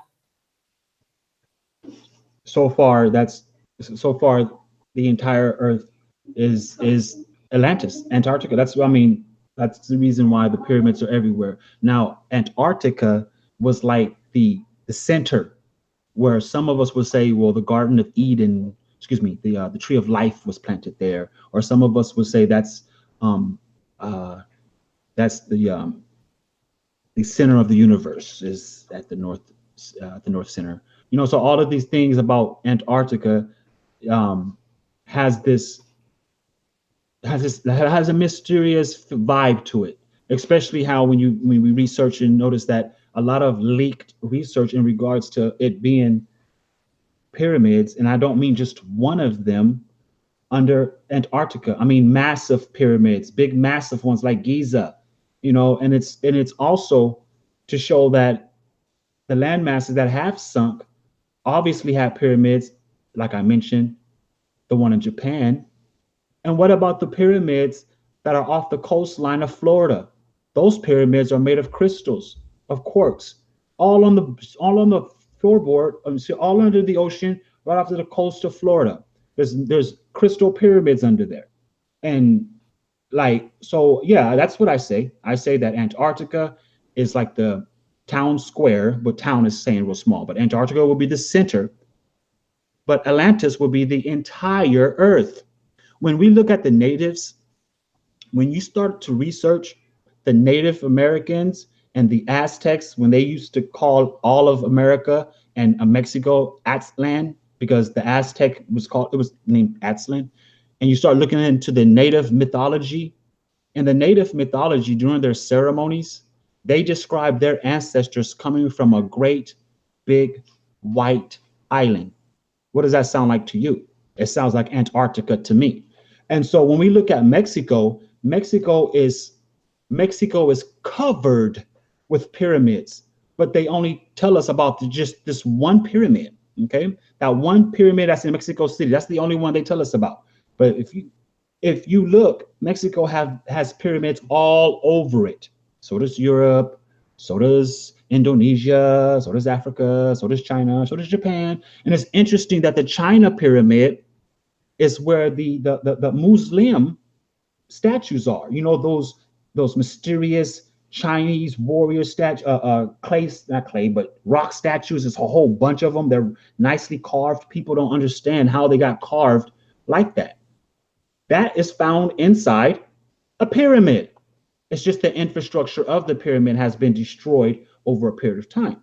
So when we look at the pyramid structures, we're able to see that not only the pyramids that are above water today, used to be underwater then because of the seashells and the limestone castings and the oceanic rocks.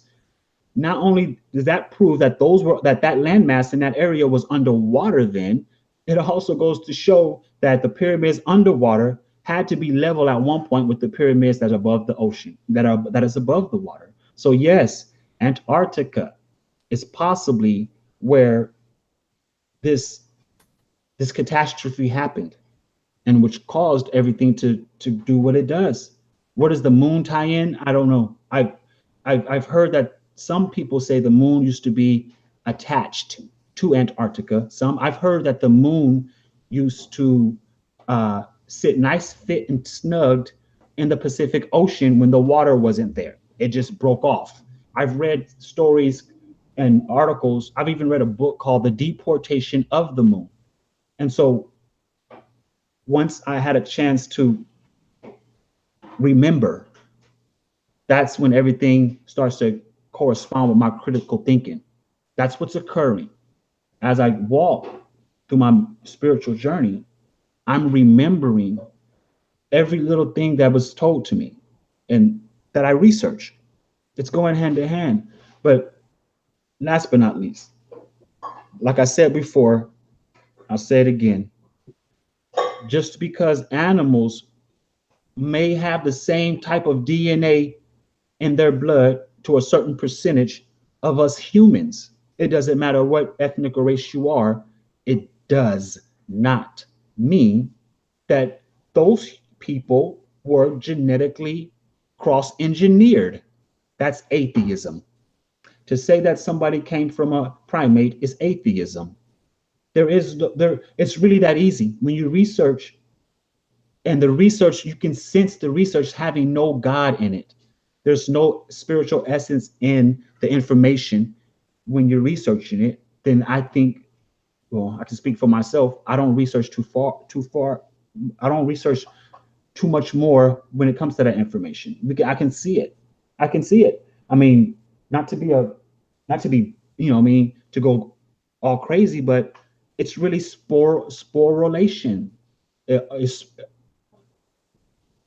Like my wife, horizontal gene transfer, sporulation and horizontal gene transfer is showing things not being spliced and genetically crossbred. No, it's showing that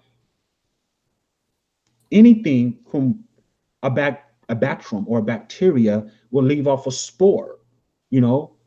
We already know that when we breathe out of our mouth, when we talk, it's a gas discharge, not in a bad way, but you know what I'm talking about. We are able to sporulation. It's really simple. And so I just know for sure, and I'm not trying to prove it just to say, look, I proved it, but I know for sure that we all come from, pyramids. I guess we all come from Atlantis. We all originate from Antarctica. That's how I feel. That's how I feel. I'm starting from this. I started from within, microbially. You know what I'm saying? And all the microbes are leading back to Antarctica. All the stuff it keeps leading back to Antarctica. Not saying Antarctica is to look back to go to. No, I mean as in research, and that's what's pointing that direction. Like if all the research has become magnetic and is showing me the direction, and I don't believe it, so I meditate and pray on it, and then I'm able to confirm it. That's just basically what's occurring. That's what's been occurring. I'm not believing anything. I'm praying on it, and I'm just researching. No big deal. And the other thing that sort of not dragged, that's the wrong word, but has put you with this is that the pyramids and vegetation. You were talking about that the other day. Yes, that's going to be a very big deal, because the vegetation, when we look at vegetative cells and the vegetative states of cells, we notice that in the location of these pyramids, that the ancient, those who began to populate at the bases of these pyramids, they knew vegetative things that was not discovered until years later. So when we look at the microbial world we have to take into consideration the biology of it, because the biology of it lets us know what we can and cannot eat before a psychedelic takes effect. If the ancients were not aware of microbial world and sporulation, then how was it possible for Egypt to create wine, beer, cedar, bread, and I can go on? That would mean they would have a very good understanding of not only sporulation, they would have had a great understanding of vegetative cells and fermentation in order to succeed.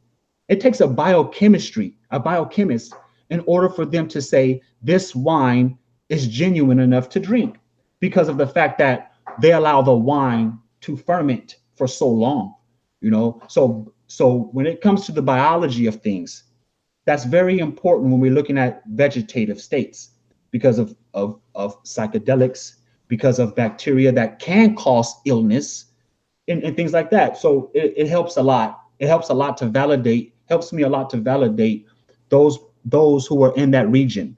I've learned enough about Egypt, and so I know already what they'll say. That Egypt learned it this way, Egypt learned it that way, and over a period of time. The way I see it is this: when anyone tries to convince me that this occurred intelligently over a period of time, my antennas go up. My antennas go up because the creator never took any time at all to get things done. And so, like I said, those ancient people who are the first to populate at the base of those pyramids in the locations that I will display in the presentation, those are the ancient people who began to scour out eventually away from the base of the pyramids. It's not to say that there were Neanderthals or Vikings hiding in the mountains or in the Caucasus Mountains of Turkey. You know, it's not to say that. And then on this side in Africa, you have monkeys that are living in trees who decide to say, you know what, I'm going to jump down and start walking 2 feet up and eventually become Lucy and a primate. And then out of all of that, the primate meets the Neanderthal and they have a child. Is that what we're supposed to believe, that a Neanderthal slept with a primate and now the black man is a monkey and the white man is a Neanderthal? That's funny. That's so questionable. And that's what DOJO is doing. No, we all came out of a pyramid with amnesia. And those civilizations who populated at the base of those pyramids eventually, over a period of time, began to become conscious of what's been going on. But they lost conscious of what occurred. This is how the Dogon tribe came to be. And this is how the other tribes and their antiquity became to be. How is it that we can go from being intelligent to being primates to being intelligent? It's quite strange. I yield the floor. DOJO, in the chat room, Jermaine has asked, he says, I'm with DOJO, but with the origin we're coming from, I researched from Antarctic region. So why are you sure it's Antarctica that we came from? He's just asking. It's a very good question. Very, very good question. Due to the fact that I am eager to notice and to see a melanocyte develop from a prokaryote. If anyone that's listening is dark complected, whether brown all the way to black, should want to know the same thing I'm asking. In order for us to say that the melanated being came from a prokaryote, we have to be able to prove that. Now, in my research in proving that, the prokaryote is conducive to the water because the prokaryote is a bacteria. And so since it's conducive to the water, that's still not justifiable it becoming a melanocyte. For it to become a melanocyte, the water would have to be at a certain Celsius. And come to find out that Celsius is only found in Antarctica. That coldness is only found in the depths of Antarctica. So bacteria is not only secreting from the central pole, which is Antarctica, but the fungi it's proven that the fungi is proven where it's coming from. It's the fungi world, but we're too busy comparing the two. What's the difference between the prokaryote and the eukaryote? Don't compare them. Join them together and see how they came to be. If in fact it's to be true that the prokaryote caused the eukaryote, I want to know how. How does a prokaryote, which is just bacteria, cause the eukaryote, which is a fungi, which is related to plants and algae, become to be? It's strange that when you look at prokaryote, I'm going to pull it up right now. I'm pulling up my etymology. Okay. And if I type in, say I type in melanin, right? It says as the etymology of melanin is dark brown, black pigment found in animal bodies. But the prokaryote is a bacteria that has no nuclei, if I'm not mistaken. So it's not found in anything that's considered fungi or animal. But the etymology of melanin is pigmentation found in animal bodies. So there's so much confusion about who's the best, whose skin works the best, who got more superiority. It's the confusion from these arguments that is blinding all of us. Each and every brother and sister is being blinded by the arguments of the narrative. Instead of arguing the narrative, we have to figure out why or who put out these lies, because so far it's been deliberate, meaning that during the time of these civilizations that congregated, or should I say, populated at the base of the pyramids before each and every civilization began to spawn out across the face of the plane, there was some type of council or panel that said, you know what, we can't allow this to be understood by the entire earth, by all of us. So they gave us the Alexander story. Can anyone prove to me that Macedonia and the Macedonians conquered the Middle East and Egypt the way the books say it? It's kind of like they gave us what they want us to know in order to create our futures. But now that whatever they're hiding is starting to backfire through nature, not only are we waking up to it, but the signs of the skies and the signs are showing us that we've been lied to from the beginning. So shout out to James or Jerome. I'm glad you understand where I'm coming from, brother, because I'm just using my why and how, like we all should. We should use our why and how. If anyone has questions, please ask. If anyone has statements, please make them. I yield the floor. Oh, thank you, DOJO. Aren't they making it almost impossible for us to go back? Because people are starting to talk about the fact that they're actually changing the past now, so that in the future it's already changed with this Mandela kind of thing going on. And so we can't go back, and they've made it almost impossible for us to go back and put all the pieces together. That's what they've done. So we can't go back. We can't find out how long it is. It's all been done on purpose. No, that's right, Karen. We can't go back, but I think we are having a better understanding, reaching into ourselves, deeper within ourselves. And with that, we're able to go further with, outside of ourselves. I know it sounds a bit paradoxical, but, do you understand what I mean?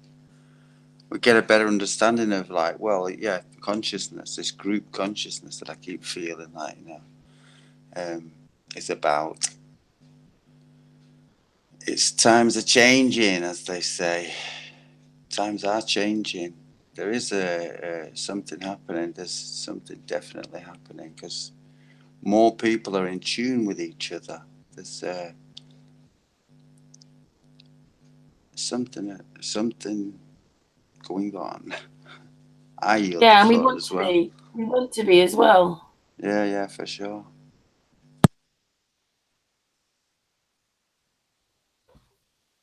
Have you finished now? You finished now, Astral.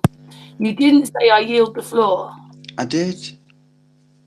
Oh, did you? You didn't hear me. I I did. didn't hear you. Sorry, I said it quietly, I think. I'm very tired, I am. It's that long bath you No, had. no, but yeah, that's my thought. Like, you know, if people go more within themselves, like, you know, like meditation and stuff and quiet times, we never get any quiet. But if you do get your quiet time, like, you know, and like really search within yourselves, I mean, there's a lot to see, there's a lot to discover, you know, and then that opens up more on the outside, I do believe. Yeah, it's a little bit more difficult sometimes when you yield the floor early. Then, when you've got children and things, it is a little bit more difficult sometimes to find that space. But if you can find, it doesn't matter. 10 minutes. 10 minutes. You need to sort of almost unplug from Earth and then go off and then come back. 10 minutes, 20 minutes. As long as you can try and do it. I think that's what DOJO's saying. You just like unplug from planet Earth, you know, which we're not living on in the first place, because they've got us on a planet, living planet life with planet rules and planet egos. Yeah. And the first thing that happens is you get, well, for me, I got frustrated. Someone was saying, I think it was you, Karen, about when you sleep and you feel peaceful, you just don't want to wake up, or you just don't want to leave there, or how that is. And that's how it is. That's how it'll get you frustrated first. Too much meditation, when you come out of it, you'll feel at ease, but then a part of you will feel like frustrated if someone asks for your attention, or begs for your attention in a fashion of I guess worldly things, or things that don't seem like it's nourishable to the spirit. It does. So you get well, I would get frustrated, short-tempered, you know, and then it's just a phase though. It lets you know that you're headed in the right direction. You just got to keep pushing through it all. And then once you push through it all, it just seems like, you know, kind of like how the sound barrier, you know, once you build up to the sound barrier, it's like, whoa, then boom, you hear a boom, and then it's just easy. It's like that for me. It was like that for me. It got easy. It got harder before it got easy. Now it seems like it's just easy.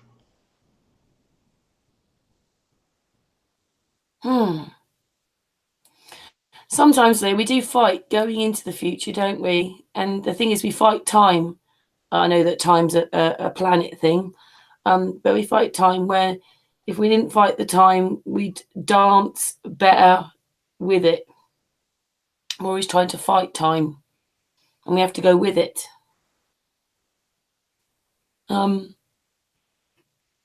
Yeah, amazing talk tonight, Dojo. I quite like the spiritual and the consciousness side of things myself. It's the one thing I thought that's what Flat Earth was all about, was us waking up and coming together, but not the old way with the old egos and the old worries. The new way, which is much more peaceful, it's much kinder and caring. And yeah, you don't have to worry about all these other things. They're just not there, which you've kind of explained today. No, they're not. It's just to keep you out of your, spiritual, to keep you out of the spirit. Anything they can do to keep you out of the spirit, they shall. And we need to just think to ourselves. Once we think to ourselves, and even when you meditate or when you sun gaze, you should be thinking to none of these things, learning how to align your chakras, sun gazing, meditation, spiritual congregating, talking about the good of things, none of that is competitive, and none of it has anything to do with worldly things. And so yes, I love that, Dojo. No competition. Carry on. Sorry, I just had to. That's the thing that people do. They're competing all the time with each other. Compete. One way or another, it's competition. You have to get away from that. Yeah, you have to get away from that. No one's trying to be the smarter person. No one wants to, you know, I can just speak for myself. I'm not trying to be more intelligent than any of you. When you know what the word intelligence or intelligent means, that's what it means. Intelligent is just to adapt.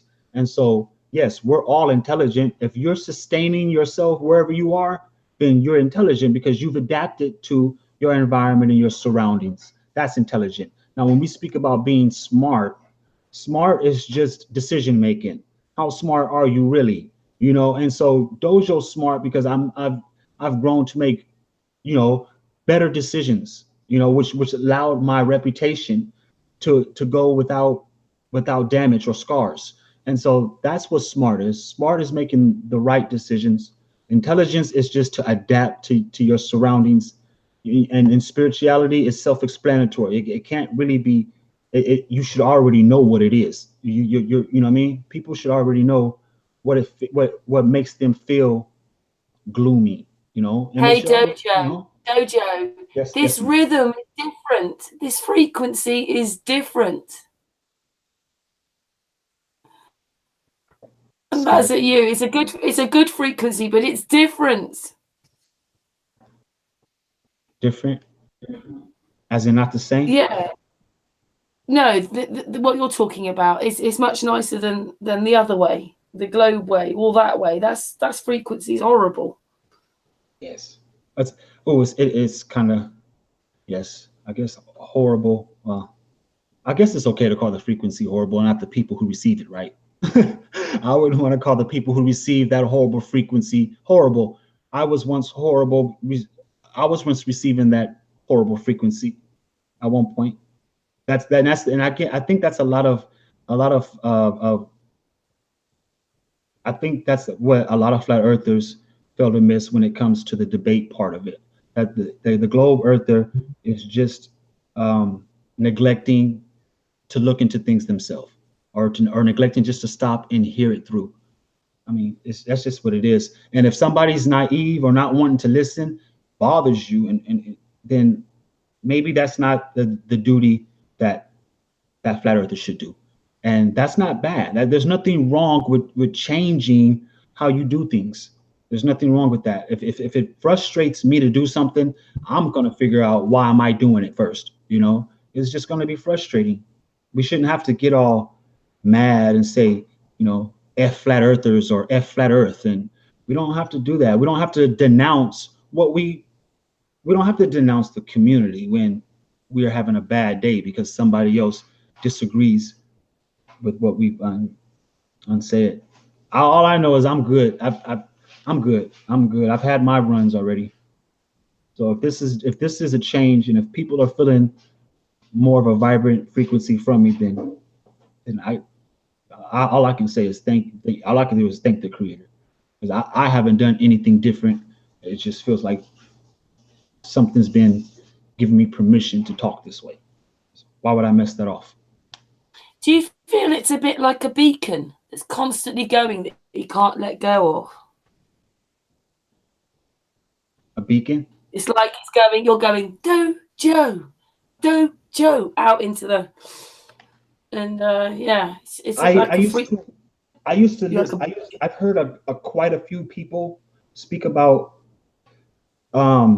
this agreement, this covenant, this what I consider a permission, and they made it seem like it was more dark, more occultic, Masonic dark, you know, like kind of like, oh, you must have sold your soul to know that information, you know, or like you've joined the Knights Templar Illuminati to know that information, you know. So it's kind of like you want to watch your hand gestures, you want to watch how you give someone a hug, because everyone's now looking for the evidence of what you've been initiated into in order to understand, or should I say, in order to speak the way that I've begun to speak. And that's fine if people want to put all that together like that, but you've put a lot of time into attempting to make a person out to be something that they're truly not. That is really, really crazy. the information that's going to be in the presentation, it doesn't come from Masonry. It doesn't come from the Illuminati. I'm not none of that stuff. I'm a former street thug. Some people feel like I'm a former gangster. What does a gangster got to do with speaking spiritual? What does a gangster got to do with flat earth? What does a gangster got to do with knowing microbiology? I mean, I can't make this stuff up. How can somebody come from being from the streets who really would really, you know what I mean, knock you off and take yours all the way to the part, all the way to knowing that, you know, that I don't need the shirt on my back anymore. And I don't even need to drop a cuss word. I don't even think cuss words anymore. To each their own. If you cuss, you cuss. But I can tell the difference in my stature. I can tell the difference. And I can't tell you why I should evaluate why I feel this way now. Only a fool will do that. I'm not drunk on nothing. It's just what it is. It's just what it is. So if those of you thinking that this is an agenda or a hidden one, please do a thorough background check on DOJO so you know that where I come from, not physically, but even on social media. My social media lets you know that. It's not that. So if I can be a beacon, or not even me being a beacon, if it's a beacon that's projecting to me, then I don't want it to stop. I don't want it to stop. I noticed you asked me about the children earlier, and the kingdom of God is for the children. Yet at the same time, who's to say that we help the children? We're only big children though, aren't we, DOJO? If everybody remembers that. We're only big children. Yes. Yeah. I read there's okay, in the biblical context, right? In the Bible, okay? In the Bible, there's actually, in the Old Testament, it speaks about books that are not in the Bible. Like this book is this was written in the book of Gad, or this was written in the book of Seers. This was written in the book of Solomon or the book of Nathan.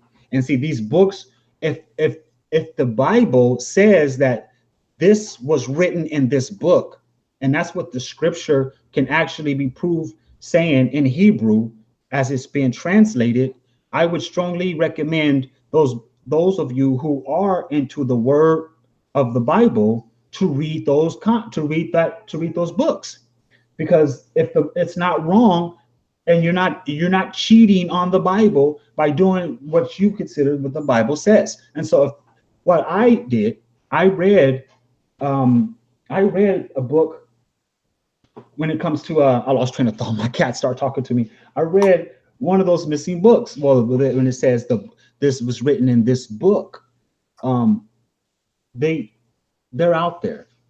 I don't want to speak too much of it, because anything that I've done prior to doing it in this new way of thinking, I can't really vouch for, because I never looked deep enough to say, was the transliteration correctly? Am I being taught by Satan? And I never looked that deep. So I'm just going to stand on what I said from here on out. I'm not going to look back onto anything that's like that. If it doesn't if I can't hear it in my mind, like you would say, that beacon shining to me, then I'm not going to speak on it, because then it only drives me to speak on things that I know not of, and that can I can open up a whole new can of worms, and I don't want to do that. I'm going to stay exactly steadfast how I am now. Pleased to hear that. You sound so much happier as well, DOJO. You sound so much happier. But you've also, it's because you've done so many other things, isn't it? You know quite a lot about medicine, don't you? Because you're a wife. You know quite a lot about things to get to where you've got, isn't it? It's not just because of one thing. Correct. It's like, I think in all of us, we want to, I guess we want to just be able to help at the same time fight against what's causing the infections in the air, And so medicine is a real big thing, because when it comes to, like I mentioned, when it comes to bacteria, microbes, and what they call, antimicrobial, antimicrobial resistors, AMR. Antimicrobial resistors is their way of saying that, it's a big thing. Medicine is not even needed in the spiritual world. I know we go through pain and suffering because our bodies age, but everything is done in moderation. But do you know what the word disease says? It's 2 words: dis-ease. Yes, in yourself. And you can't change everything. When you learn all this at a certain age, your body might have been through all that, or your mind, or whatever it is. But that's usually what stops unity, is the dis-ease going on in you. Causes disease. But then we're pushed that way, aren't we? Because you put the television on, war, death, fake, whatever it is, drama. Why can't we have some nice ads? All about kind and caring. You turn it on and it's just a minefield. I mean, people obviously it's going in one ear and out the other now, and obviously not realizing what they're listening to. Death, cancer, fake wars, lies. Yeah, that's crazy. You said cancer. I was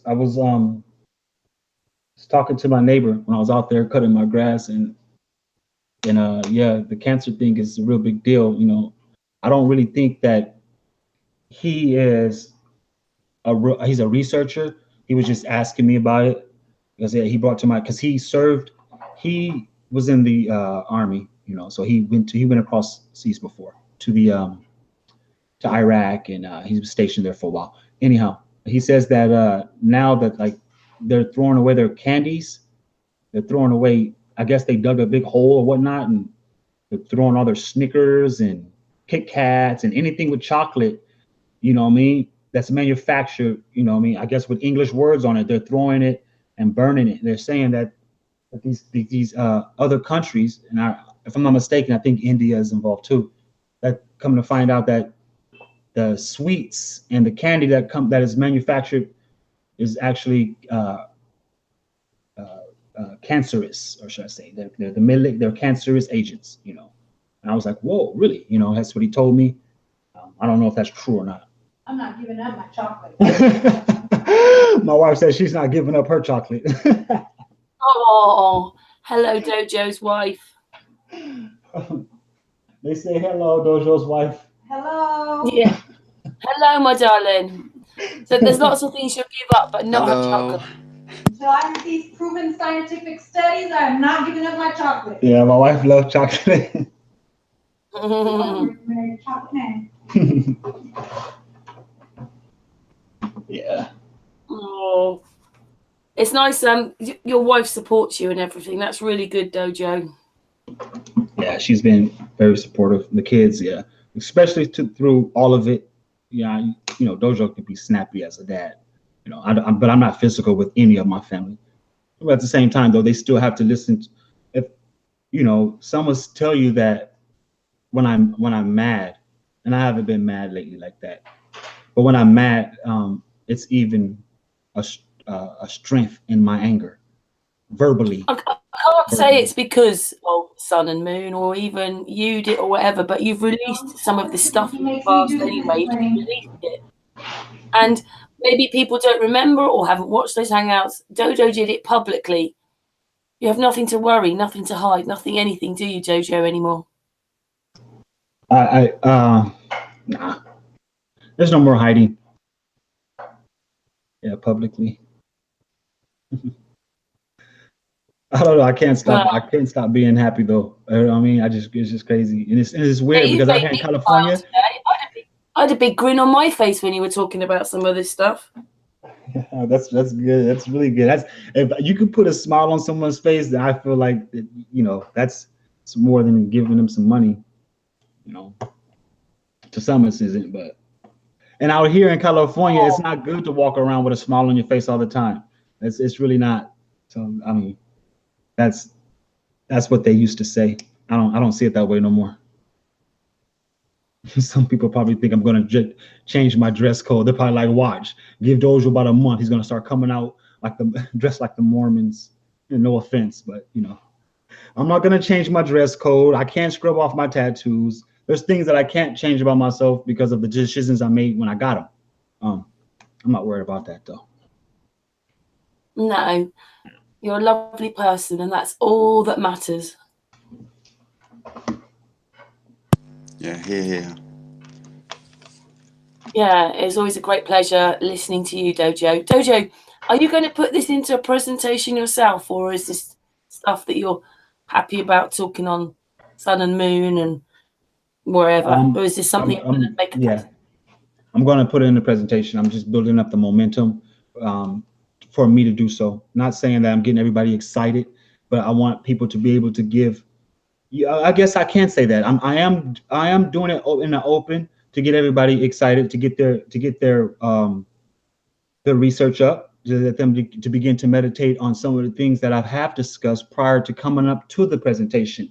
And if anyone have kept in tune with how I do my presentations, yes, this presentation will be delivered and it will be done on the Sun and Moon group. I will definitely let Karen know in a week to 2 weeks notice when I'm prepared mentally, spiritually, and physically to deliver it. The presentation is practically already done when it comes to research. It's just I'm waiting for, or should I say, I'm just listening. I'm listening for these. I'm just listening to just for something to tell me when. But it would be, the presentation is going to be on the Sun and Moon's group.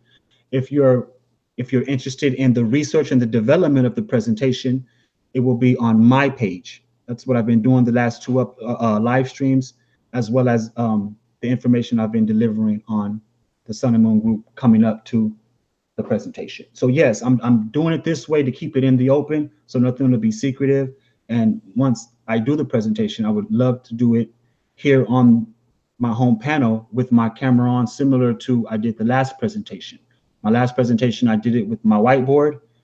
This presentation, I can't tell you if it's going to be the whiteboard or my slides through PowerPoint, but I will give you a visual the entire time, and I will make sure to, not to put any spin on it. That's just my biggest thing, is not to put my idea on it, just to keep my ears open.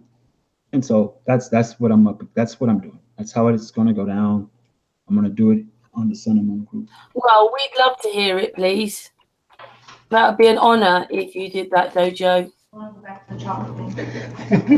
Yeah, I feel honored to do and to be able to have the privilege to do so, Karen. Well, thank you very much. We've been going for nearly 3 hours. Do you think this is a good time to maybe stop now? Yes, even though we don't want to, I'm sure we can go on forever. This 3 hour mark's always great. Yeah, I can always keep listening, but I look forward to that presentation. Definitely, that is definite. Yeah, we do, Dojo. Dojo, can we say goodbye off air? Because you, when I press the button, you always go. But can we just say goodbye to you off air? Yes. I'll definitely end the show, and we will conclude off air. Yes, ma'am. Thank you, my darling. Anyway, well, that was amazing, and I feel really good right now. It's so nice to hear positive talk as well, which we don't hear that often anymore. So, and everything you talk about, I obviously heard it the other day, but so interesting. And isn't your food, you've done it on a pyramid as well, haven't you? Your food chart. Yes, the food chart, the finance chart, the embryo chart. My wife even pointed out how there's a pyramid prior to conception. Judith Baz has assisted me in showing me, and so has Raw. We all have a portion of this truth in regards to this presentation. We all have portions of the truth in regards to these pyramids. And I would appreciate anyone who would love to see me their portion in regards to my presentation.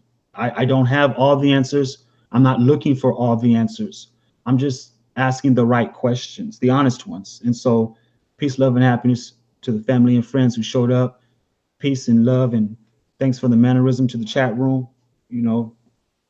Dojo, it's your brother Dojo.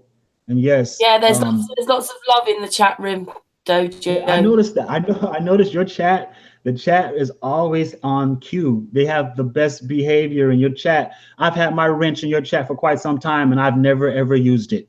My wrench just rusted. You know what I mean? So that lets you know that the behavioral conduct of the Sun and Moon's chat room, the people with other communities can take note on that. The chat. That was cool. That it rusted. I like it. We do occasionally get trolls that come in, but I mean, the actual people who come to watch the Hangouts are all peaceful, lovely people. And a big shout out to the chat room, by the way, for all your support and the fact that you've listened to tonight's amazing talk by Dojo. Anyway, we're back tomorrow with Paul White. He's going to come on and talk about like healing hands and more spiritual stuff. So we've got that tomorrow. And thank you so much, Astral, Patricia, Levkunfu, and of course, Dojo. Thank you very much, everybody, and we'll see you tomorrow. Bye from us. Love you all. Bye. Bye. Thank you, Karen. Thank you, everybody. Thank you. Thank you, everybody.